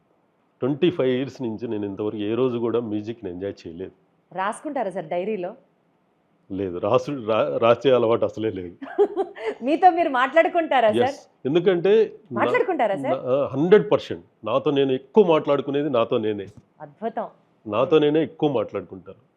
ఎవరిచ్చిన సజెషన్స్ అయితే తీసుకుంటాను, ఎవరిచ్చిన సజెషన్, కానీ ఆ ఇచ్చిన సజెషన్ రైట్ ఆ రాంగ్ అనేది 100% చెక్ చేసుకుంటూనే ఉంటాను. ఎట్లా సార్, అద్దం ముందర కూర్చొని మాట్లాడుతూ ఉంటారా, లేకపోతే ఇంటర్నల్గా ఆ థాట్ ప్రాసెస్లో మీకు సంఘర్షణ జరుగుతూ ఉంటుందా? 100% ఇంటర్నల్గా నాకు ఆ థాట్ ప్రాసెస్ ఎప్పుడు నడుస్తూనే ఉంటుంది, ఎప్పుడు జరుగుతూనే ఉంటుంది. నన్ను డిస్టర్బ్ చేయకూడదనే ఆ మ్యూజిక్ ఆన్ చేయడం కూడా ఆపేస్తాను. మ్యూజిక్ కూడా వినను నేను. దేవుడు నమ్ముతారా సార్ మీరు? వాస్తవాలు చెప్పాలా, నేను దేవుడి కంటే కూడా ఎక్కువగా నేను మనుషుల్ని ఎక్కువ నమ్ముతాను. ఒక మంచి మనిషి ఉంటే ఆ మంచి మనిషి చుట్టే మంచి చెప్పే మనిషే మనకు దేవుడు. మనల్ని సరిగా నడిపించే ఆ మనిషే మనకి దేవుడు. దానికి ఎక్కువ ఇంపార్టెన్స్ ఇస్తాను నేను. ఎపిక్ సార్ ఇది. నలుగురికి సహాయం చేసే ఒక మనిషి అంతకంటే ఇంకా దేవుడి ఎవరు కంటే సార్ మీరు లైఫ్లో దేవుళ్ళు ఎవరు సార్? నా లైఫ్లో నేను పర్టికులర్గా నేమ్స్ కూడా చెప్పను, కానీ నాకు నేను కంపారిజన్ కూడా చేయలేను ఈ ఇల్లు. నాకు కొంతమంది నాకు చాలా బాగా సపోర్ట్ చేసిన వాళ్ళు ఉన్నారు, అలాగే నన్ను కొంత ఇచ్చేద్దాం అనుకున్న వాళ్ళు కూడా, వాళ్ళని కూడా నేనేమి విమర్శించాలనుకోవట్లేదు. ఎందుకంటే వాళ్ళకి ఏదైనా నా నుంచి ఏదైనా నష్టం జరుగుండొచ్చు కదా. నేను కూడా నాకు నేను జడ్జ్ చేసుకోవటం కూడా ఇంపార్టెంట్. అవసరమైతే వాళ్ళ దగ్గర నుంచి నేను రెక్టిఫై చేసుకుంటానికి ట్రై చేస్తాను, కానీ వాళ్ళని ద్వేషించాలన్న ఒక ఆలోచనలో అయితే నేను ఉండను. వాళ్ళు నాకు కొంచెం నన్ను ఎవరైతే విమర్శిస్తారో వాళ్ళే నన్ను నెక్స్ట్ లెవెల్కి తీసుకెళ్తారు కదా. నేను ఎప్పుడు చెప్తాను, నా టీంకి ఒకటే చెప్తాను. నా టీం మీటింగ్లో కూర్చున్నప్పుడు ఒక 30-40 మెంబర్స్ సేల్స్ వాళ్ళు మార్కెటింగ్ వాళ్ళు మీటింగ్లో ఉన్నప్పుడు, లేకపోతే ఒకటే గట్టిగా చెప్తా, గట్టిగా పిడికిలు బిగించి కొడితే గోడ పగిలిపోవాలి, అంత కాన్ఫిడెన్స్ ఉండాలి. గోడ పగులుతుందా లేదా పక్కన పెట్టి అంత కాన్ఫిడెన్స్తో మీరు ఉండాలి లైఫ్లో. That is success.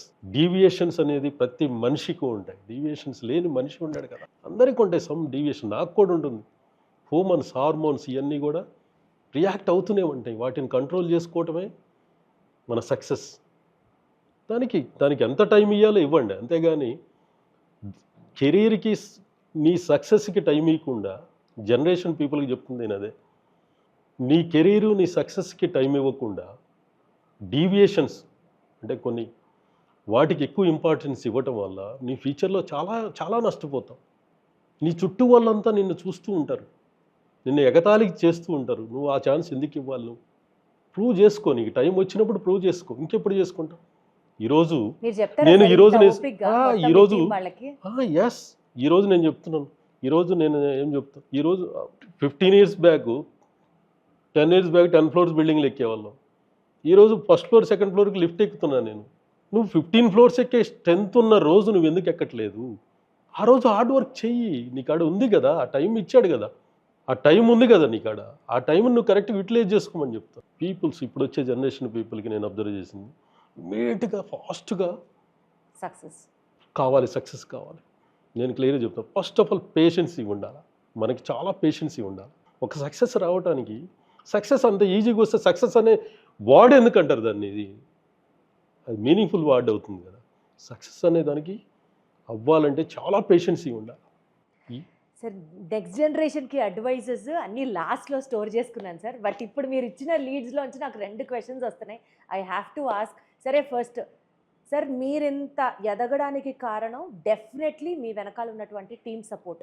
Daily wage worker దగ్గర నుంచి, మీ కంపెనీలో పనిచేస్తున్నటువంటి వర్కర్ దగ్గర నుంచి, ఒక హై అండ్ మేనేజ్మెంట్ వరకు, it is a team support. ఎంపాథెటిక్గా ఉంటారా టీంతో? ఎక్స్పెక్టెడ్గా ఉంటారా? ఆర్ ఎప్పుడు బాస్ అనేవాడు రిలాక్స్డ్గా కనిపిస్తే ఎంప్లాయీ కాస్త చులకనగా తీసుకోవడానికి ఆస్కారం ఉంటుంది అన్నది నమ్ముతారా?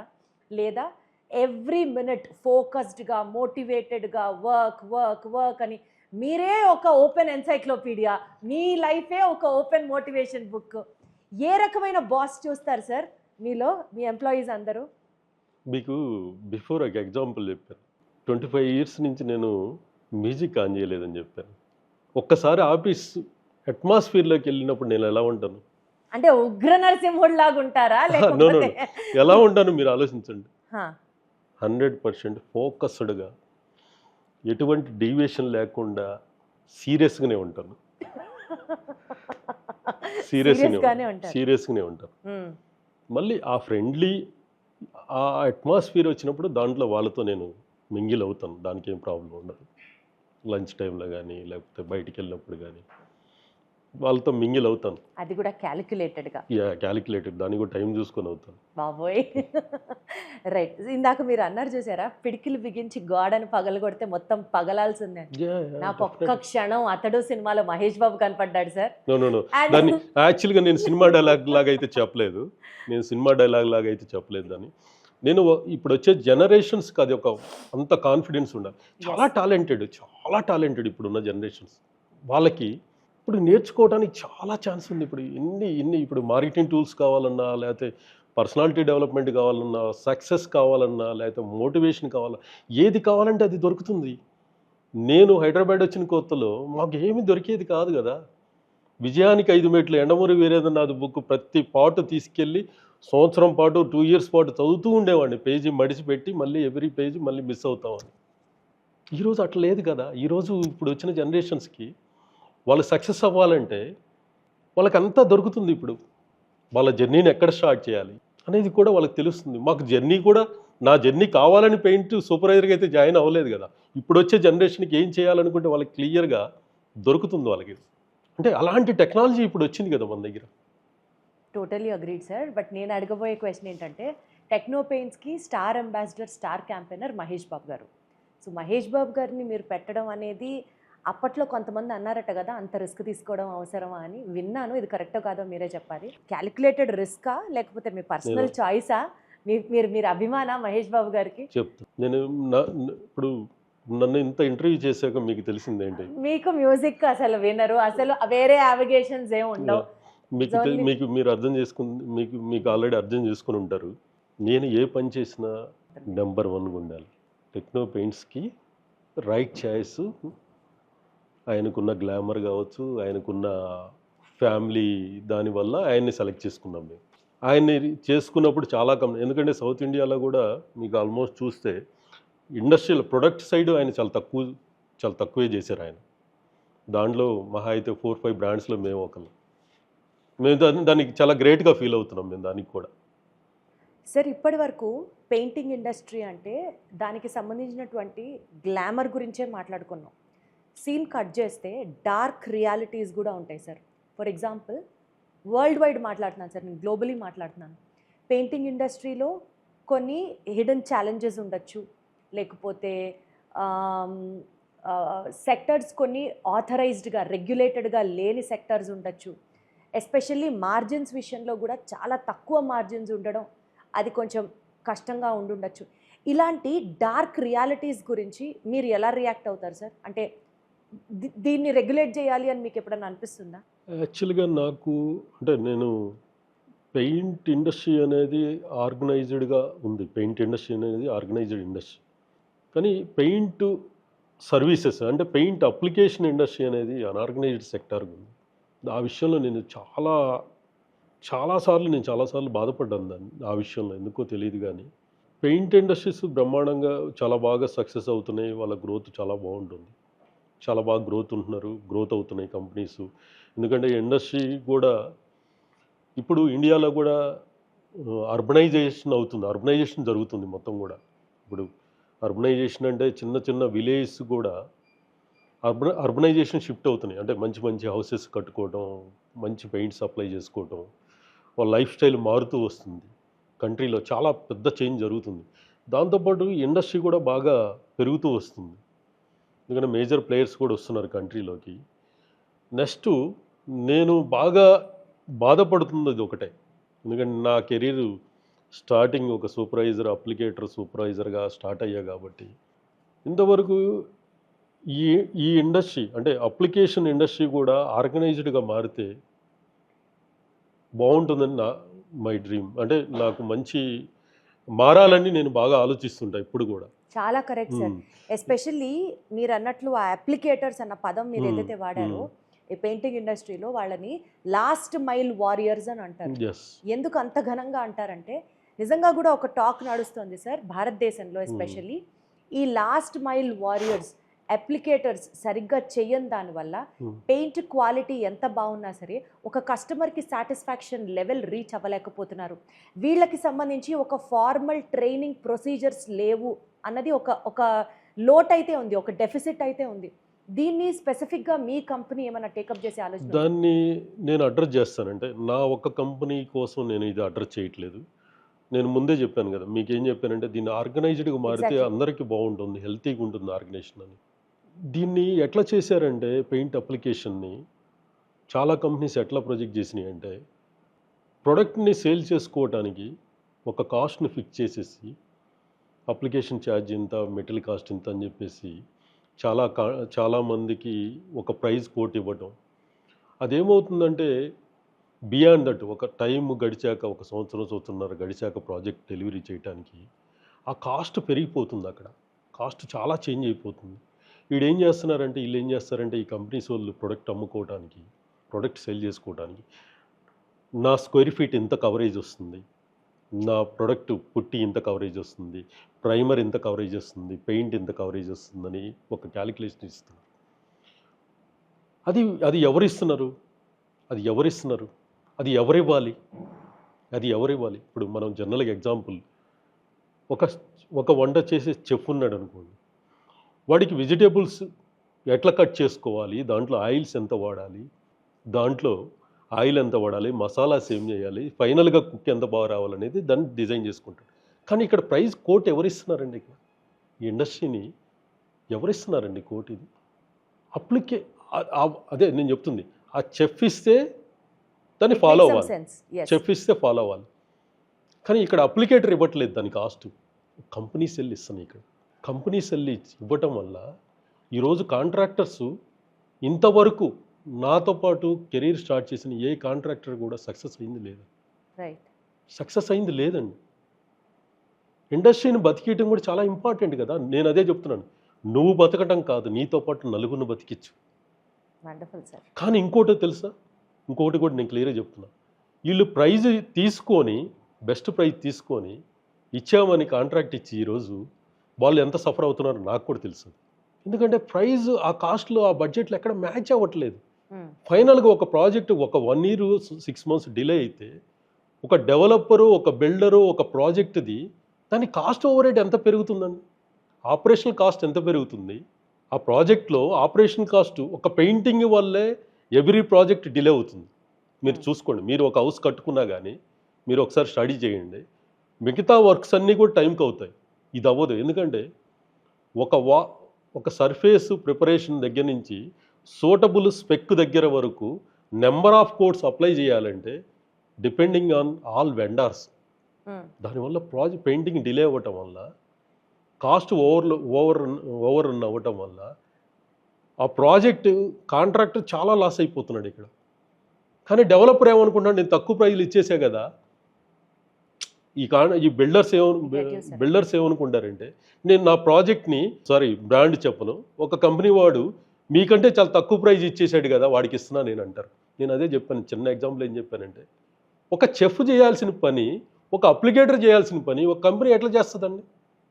అంటే మీరు అనవచ్చు, మీరు కూడా కంపెనీ కదా. నేను కంపెనీ అయినా నేను ప్రాజెక్ట్ని నేను అకౌంటబిలిటీ తీసుకుంటున్నాను, ఓనర్షిప్ తీసుకొని చేస్తున్నాను. కానీ వాళ్ళు అలా చేయట్లేదు కదా. ఎవరో థర్డ్ పార్టీ అప్లికేటర్ని తీసుకెళ్ళి అక్కడ పెట్టేసి, పాపం వాడికి వర్కౌట్ అవుతుందో లేదో కూడా వాడికి కూడా తెలియదు, వాడిని తీసుకెళ్ళి అక్కడ పెట్టేస్తున్నారు. వాడు ఏమవుతుంది, కొంత చేసేసరికి లాసుల్లోకి వెళ్ళిపోతున్నాడు, ప్రాజెక్ట్ లేట్ అయిపోతుంది. ఈ లేట్ అవ్వడం వల్ల, పెయింటింగ్ లేట్ అవ్వడం వల్ల ప్రాజెక్ట్ 6 నెలలు 6 months లేట్ అయితే ఒక డెవలపర్కి దాని ఓవర్ హెడ్స్ ఎంత పెరుగుతాయండి? నెక్స్ట్ కస్టమర్స్ దగ్గర నుంచి పెయింట్ అప్లై చేస్తేనే ఓసీ వస్తుంది, అక్కడ 20-30% వాళ్ళకి రావాల్సిన ఫండ్స్ ఫ్లో రాదు. ఈ ఫండ్స్ ఫ్లో రాకపోవడం వల్ల దాని మీద బ్యాంక్స్కి పే చేయాల్సిన, బ్యాంక్స్ ఫండింగ్ చేయాల్సిన దానికి రేట్ ఆఫ్ ఇంట్రెస్ట్ పే చేసుకోవాలి. మళ్ళీ ఈ మనీ ఇంకెక్కడన్నా పెట్టుకుంటే ఇంకో ప్రాజెక్ట్ రెవెన్యూ సైకిల్లోకి వస్తుంది. ఇది ఎవరు కూడా నేను చాలామందికి ఎక్స్ప్లెయిన్ చేసే ట్రై చేశాను, నేను వెళ్ళిన ప్రతిసారి కన్విన్స్ చేశాను, చాలామందిని చేంజ్ చేయగలిగాను, వాళ్ళకు కూడా పాపం అర్థం చేసుకోగలిగారు. సరే, ఇండియాలో ఒక పర్సెప్షన్ ఉంది, పెయింటింగ్ అనేది ఒక ఫినిషింగ్ ప్రోడక్టే కానీ ఒక ఫ్యూచరిస్టిక్ ఇండస్ట్రీ లాగా చూడట్లేదు. చూడండి ఇండస్ట్రీలో నేను అసలు ఈ పెయింటింగ్ ఇండస్ట్రీలో ఇండియాకి ఎంత పొటెన్షియాలిటీ ఉంది sir? What do you feel?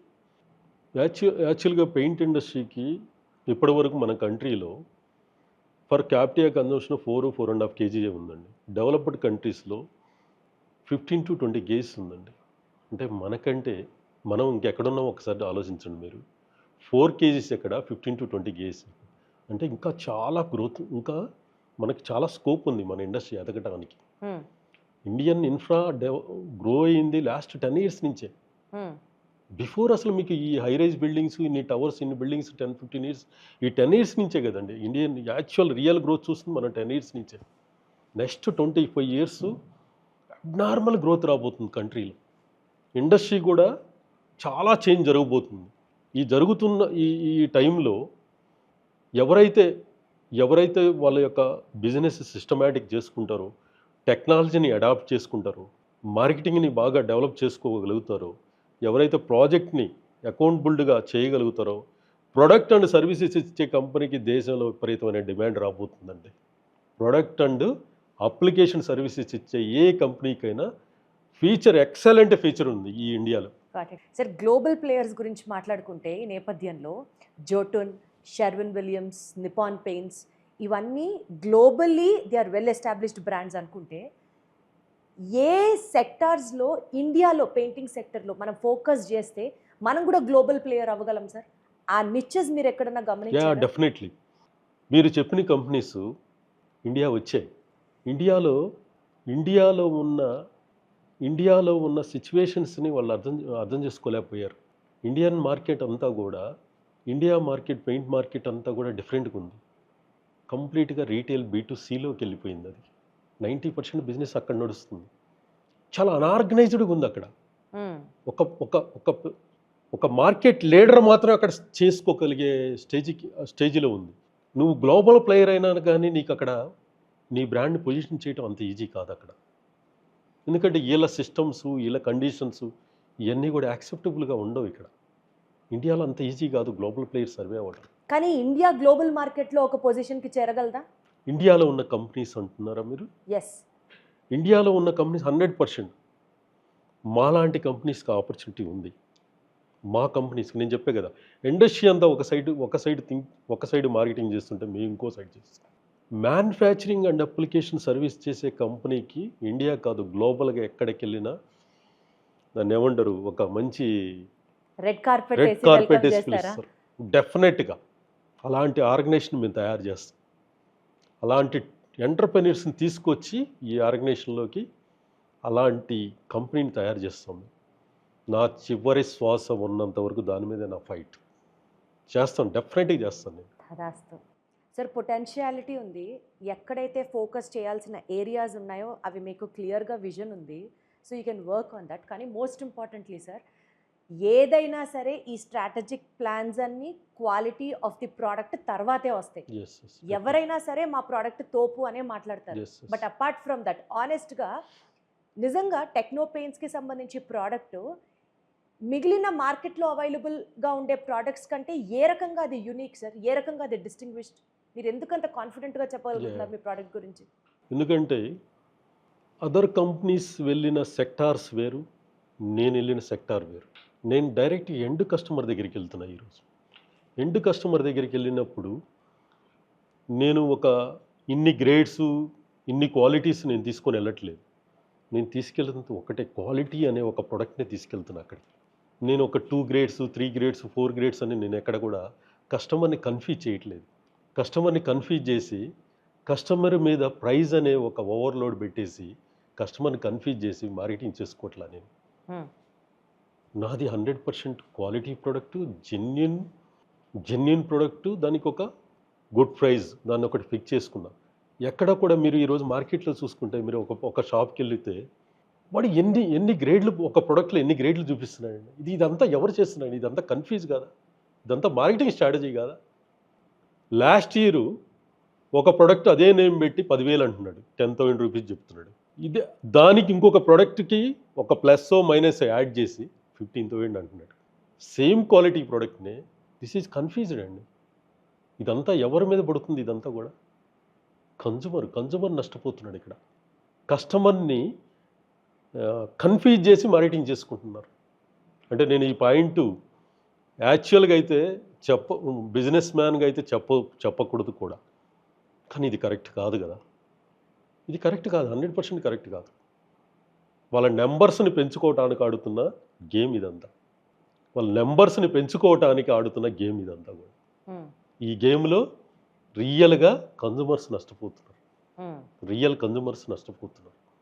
మా కంపెనీ అలా కాదు. ఒకటే క్వాలిటీ, ఒకటే ప్రోడక్ట్, ఒకటే క్వాలిటీ.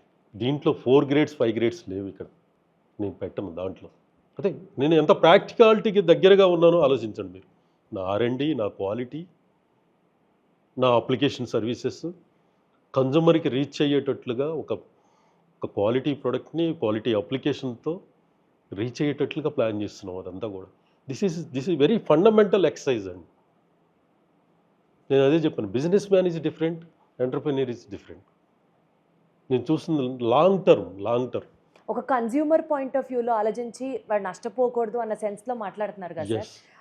ఇప్పుడు సార్ మీకే గనక పవర్ ఉంటే, మీకే గనక ఏదన్నా మార్చే పవర్ ఉంటే, పాలసీ లెవెల్లో మార్పు తీసుకొస్తారా, మైండ్ సెట్ లెవెల్లో మార్పు తీసుకొస్తారా, ఎథికల్ లెవెల్లో మార్పు తీసుకొస్తారా? ఎథికల్ లెవెల్లోనే తీసుకొస్తాను. నేను ఎక్స్పెక్ట్ చేయలేదు సార్ ఈ ఆన్సర్. ఎథికల్ లెవెల్లోనే తీసుకొస్తాను. ఏం చేంజ్ చేస్తారు సార్?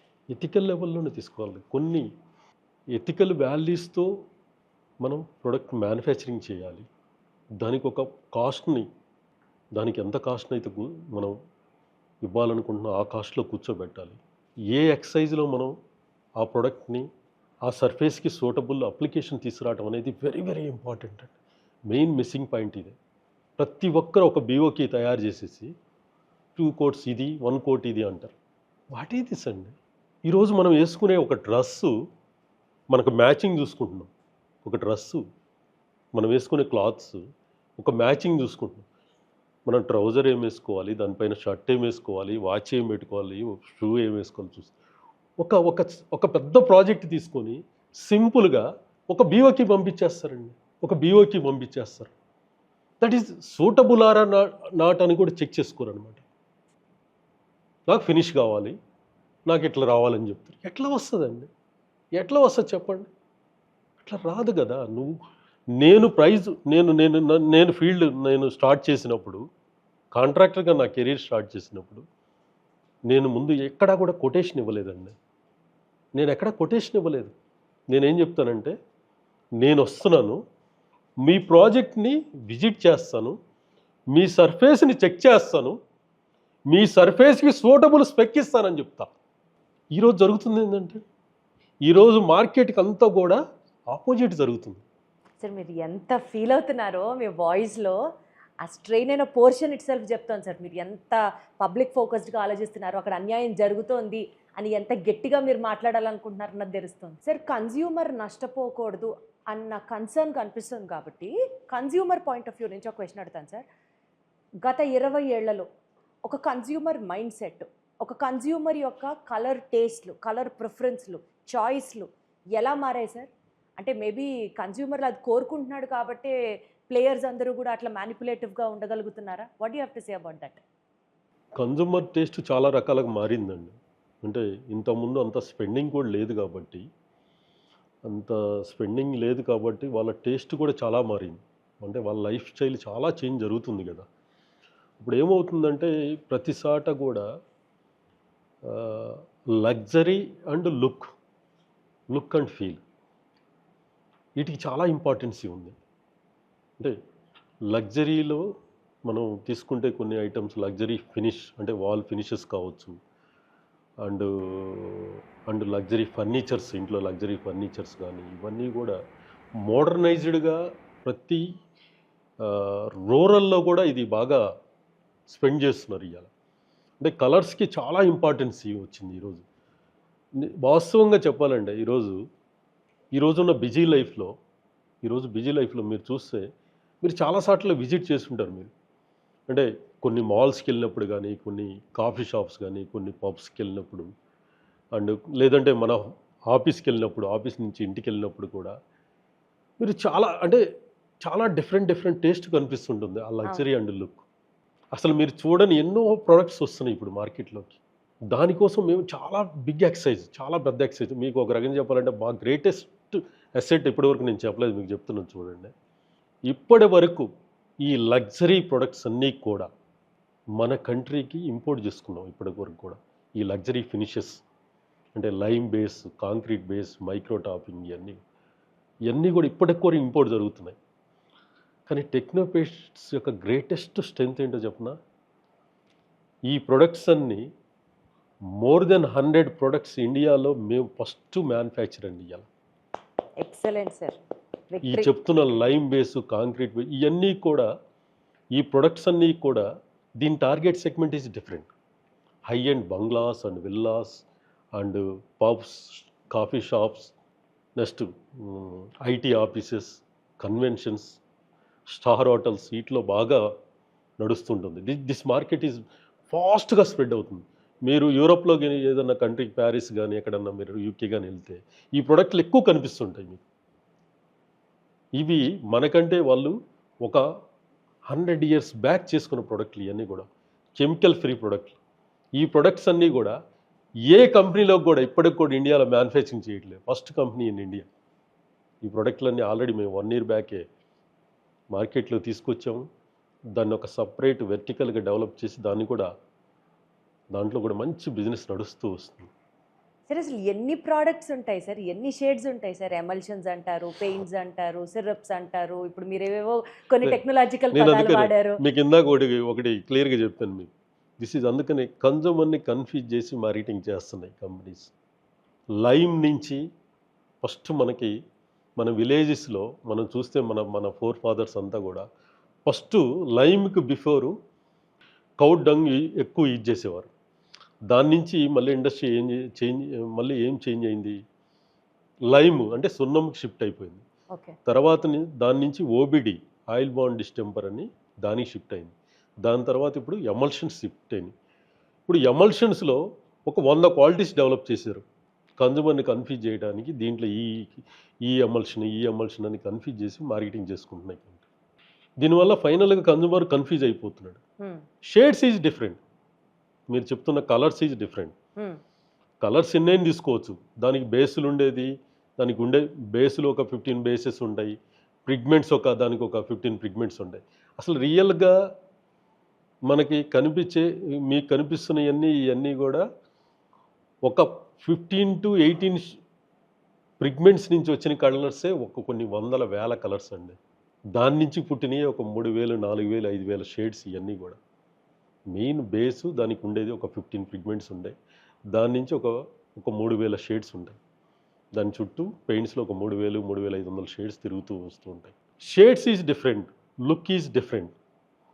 షేడ్ అనేది మనకున్న, నేను ఎప్పుడు కూడా కస్టమర్కి ఒకటే క్లియర్గా చెప్తా, షేడ్ అనేది హాల్కి ఏ కలర్ వేసుకోవాలి, బెడ్రూమ్స్కి ఏ కలర్ వేసుకోవాలి, కిచెన్కి ఏ కలర్ వేసుకోవాలి, 100% నాకు తెలిసినంతగా నేను గర్వంగా చెప్తా, ఎవరికి తెలియదని చెప్తాను. ఏం సజెస్ట్ చేస్తారు సార్? హాల్కి ఏం కలర్ అంటారు, బెడ్రూమ్స్కి ఏం కలర్ అంటారు? హాల్ మనకున్న వెంటిలేషను, మనకున్న ఇంటీరియర్స్, మనం తీసుకున్న ఫ్లోరింగ్ని బట్టి ఫస్ట్ ఇంటీరియర్స్ అండ్ ఫ్లోరింగ్స్ ఈ 2 కాకుండా వెంటిలేషన్ ఇంపార్టెంట్. వెంటిలేషన్ ఈ 3 తీసుకున్నాకే దానికి రైట్ కలర్ని చూజ్ చేయాల్సి ఉంటుంది. బెడ్రూమ్స్ ఆల్సో సేమ్ అండి. బెడ్రూమ్స్కి మీకు కలర్స్కి మన మైండ్కి చాలా కనెక్షన్ ఉందండి, చాలా బ్యూటిఫుల్ కనెక్షన్. మీరు చూడండి, చాలాసార్లు మీరు చాలా అలసిపోయి మీరు షూటింగ్స్ నుంచి బయటికి ఇంటికి వచ్చినప్పుడు మీకు హోమ్ నెక్స్ట్ అంతే కదా, ఇంటికి వచ్చినప్పుడు ఒక మంచి ఫీల్ వస్తుంది. కలర్స్, ఆ వాల్స్, ఆ కలర్స్, ఆ ఇంట్లోకి రాగానే కూడా మన మూడ్ మొత్తం చేంజ్ చేస్తుంది అన్నమాట. మన మూడ్ అంతా చేంజ్ చేసేది కలర్సే. కలర్స్కి చాలా ఇంపార్టెన్స్ ఉంది మన లైఫ్లో. సార్ కలర్స్కి చాలా ఇంపార్టెన్స్ ఉంది అంటున్నారు కాబట్టి ఇదే క్వశ్చన్తో స్టార్ట్ చేసి ఇప్పటి వరకు చాలా సబ్జెక్ట్ మాట్లాడుకున్నాం సార్. ఇన్ఫ్యాక్ట్ లైఫ్ లెసన్స్ దగ్గర నుంచి, బిజినెస్ స్ట్రాటజీస్ దగ్గర నుంచి, పెయింట్స్లో ఎన్ని రకాలు ఉంటాయి దగ్గర నుంచి చాలా విషయాలు మాట్లాడుకున్నారు. కాబట్టి కలర్స్ దగ్గర ఆగాం కాబట్టి ఇక్కడ నుంచి ఒక చిన్న ర్యాపిడ్ ఫైర్ టేక్ ఆఫ్ చేద్దాం సార్. ర్యాపిడ్ ఫైర్లో యాజ్ మీకు తెలుసు ఇట్ ఈస్ ర్యాపిడ్, అంటే నేను క్వశ్చన్ అడిగిన వెంటనే మీరు ఆన్సర్ ఇవ్వాలి. సో చూద్దాం సార్ ఎంత ఫాస్ట్గా మీరు ర్యాపిడ్ ఫైర్ చేయగలరు అన్నది. ఫస్ట్ క్వశ్చన్, మీ పర్సనాలిటీకి దగ్గరగా ఉన్న కలర్ ఏదని మీరు అనుకుంటున్నారు? చెప్పారు కదా కలర్స్కి చాలా వాల్యూ ఉంటుందని లైఫ్లో. మీ పర్సనాలిటీకి దగ్గరగా ఉన్న కలర్ ఏదనుకుంటున్నారు? బ్లూ అండి. ఎందుకు sir? My favourite colour. So మీరు ఏ క్రియేటివ్ డెసిషన్ తీసుకున్నా బ్లూ కలర్లో వేసుకుంటారు అయితే? 100%. ఇప్పుడు కూడా light blue colour, mostly blue ఎక్కువ ప్రిఫర్ చేస్తాను. ఓకే, పెయింట్స్ కాకపోతే మీరు ఇవాళ ఏ బిజినెస్ చేసేవారు? నాట్ పెయింట్స్ అనుకుంటే వేరే ఏ బిజినెస్ సెలెక్ట్ చేసుకునేవారు? పర్టికులర్గా నేను బిజినెస్ అని చెప్పను, కానీ ఏ బిజినెస్లో అయినా కానీ దాని సక్సెస్ చూస్తాను 100%. ఏ బిజినెస్ అయినా కానీ నేను సక్సెస్ అవుతానన్న నమ్మకం నాకు అన్నిటికంటే ఎక్కువ. Perfect sir, very well said. రీసెంట్గా ఒక క్వశ్చన్ అడిగారు, మీ టార్గెట్ ఎంత? ఒక 10,000 కోట్లు ఉంటుందా? మీరు ఎన్ని సున్నాలు పెట్టుకోవాలంటే అన్ని సున్నాలు పెట్టుకోండి. నా సక్సెస్కి ఇంత టార్గెట్ అనేం లేదు. నా జర్నీ కంప్లీట్ అయిన దాకా నేను నా నా లైఫ్ ఎండ్ అయిన దాకా నా సక్సెస్ అనే జర్నీలోనే ఉంటాను. మీ రికార్డులు మీరే తిరిగి రాస్తూ ఉంటారు అంతే అంతే. అంతే నేనే తిరిగి రాసుకుంటాను. నేను ఒక ఇంత ఇంత ఇంత ఇంత టార్గెట్ అని అయితే నేను ఫిక్స్ చేసుకోలేదు. దాని గురించి కూడా ఆలోచించట్లేదు.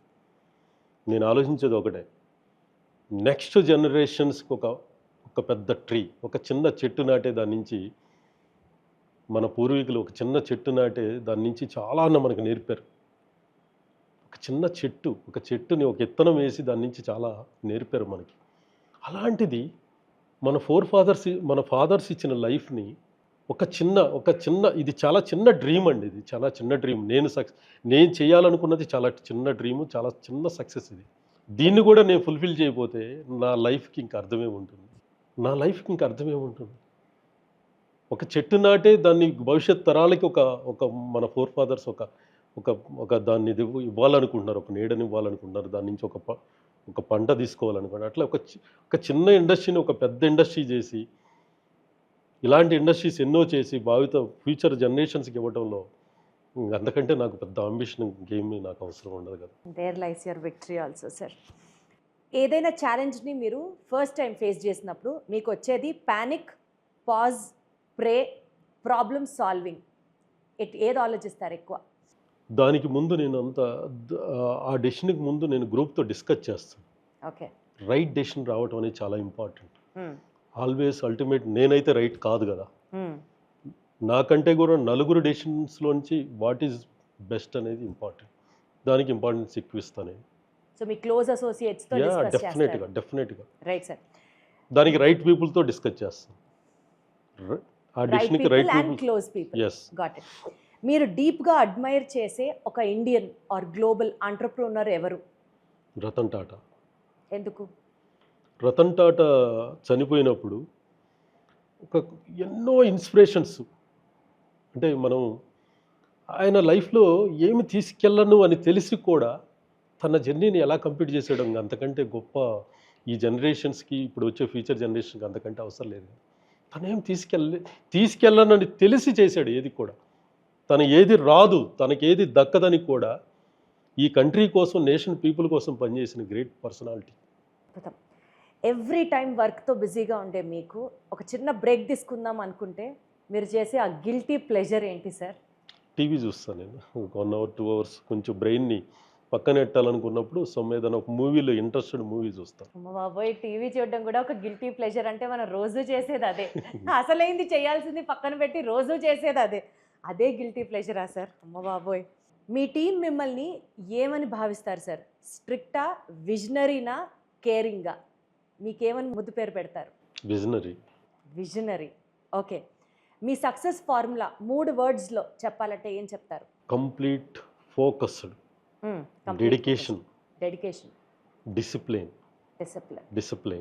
ఈ 3 words. ఇంకొక 4వది పేషెన్సీ. అన్నిటికంటే అస్త్రం పేషెన్సీకి తీసుకుంటాను సార్. మీ దృష్టిలో డబ్బుతో కొనలేనిది ఏంటి? విలువలు, వాల్యూస్. అన్నిటికంటే వాల్యూస్ డబ్బుతో దేంతో కొనలేము. Ethics, values 100%. మనిషికి డబ్బు లేకపోయినా బతకొచ్చు, కానీ వాల్యూస్ ఉంటే డబ్బు అదే వచ్చింది. Super sir. ఇప్పుడు మీరు ఇంత లైఫ్ చూశారు, ఇన్ని అప్స్ అండ్ డౌన్స్ చూశారు, ఇన్ని స్ట్రగుల్స్ చూశారు కదా. మీరు టైం ట్రావెల్ చేసి ఆ 18 ఏళ్లకు 19 ఏళ్ల నాటి శ్రీనివాసరెడ్డి దగ్గరికి కనుక మీరు వెళ్ళి ఏదన్నా చెప్పాలంటే ఇలా చేసుకో, ఇలా చూసుకో అని ఏం సలహా ఇస్తారు సార్? ఆ జర్నీ కంప్లీట్ అయిపోయిందండి. ఇప్పుడు నా చేతుల్లో ఏం లేదు. నేను అక్కడికి వెళ్ళి ఇంకా ఆలోచించలేను నేను. ఎందుకంటే నా థాట్ ప్రాసెస్ ఆల్రెడీ ఒకటి చెప్తుంది, నువ్వు అది చేయి, ఇది చేయని. ఇంకా నేను అక్కడికి వెళ్ళలేదు. ఇంకా బ్యాక్ వెళ్ళి టైం వేస్ట్ చేసే ప్రసక్తే లేదు. టైం వేస్ట్ కాదు, ఇంకా అక్కడికి వెళ్ళలేను. గోయింగ్ ఫార్వర్డ్, ఓన్లీ చూపు ముందరికే ఉంది అంతే.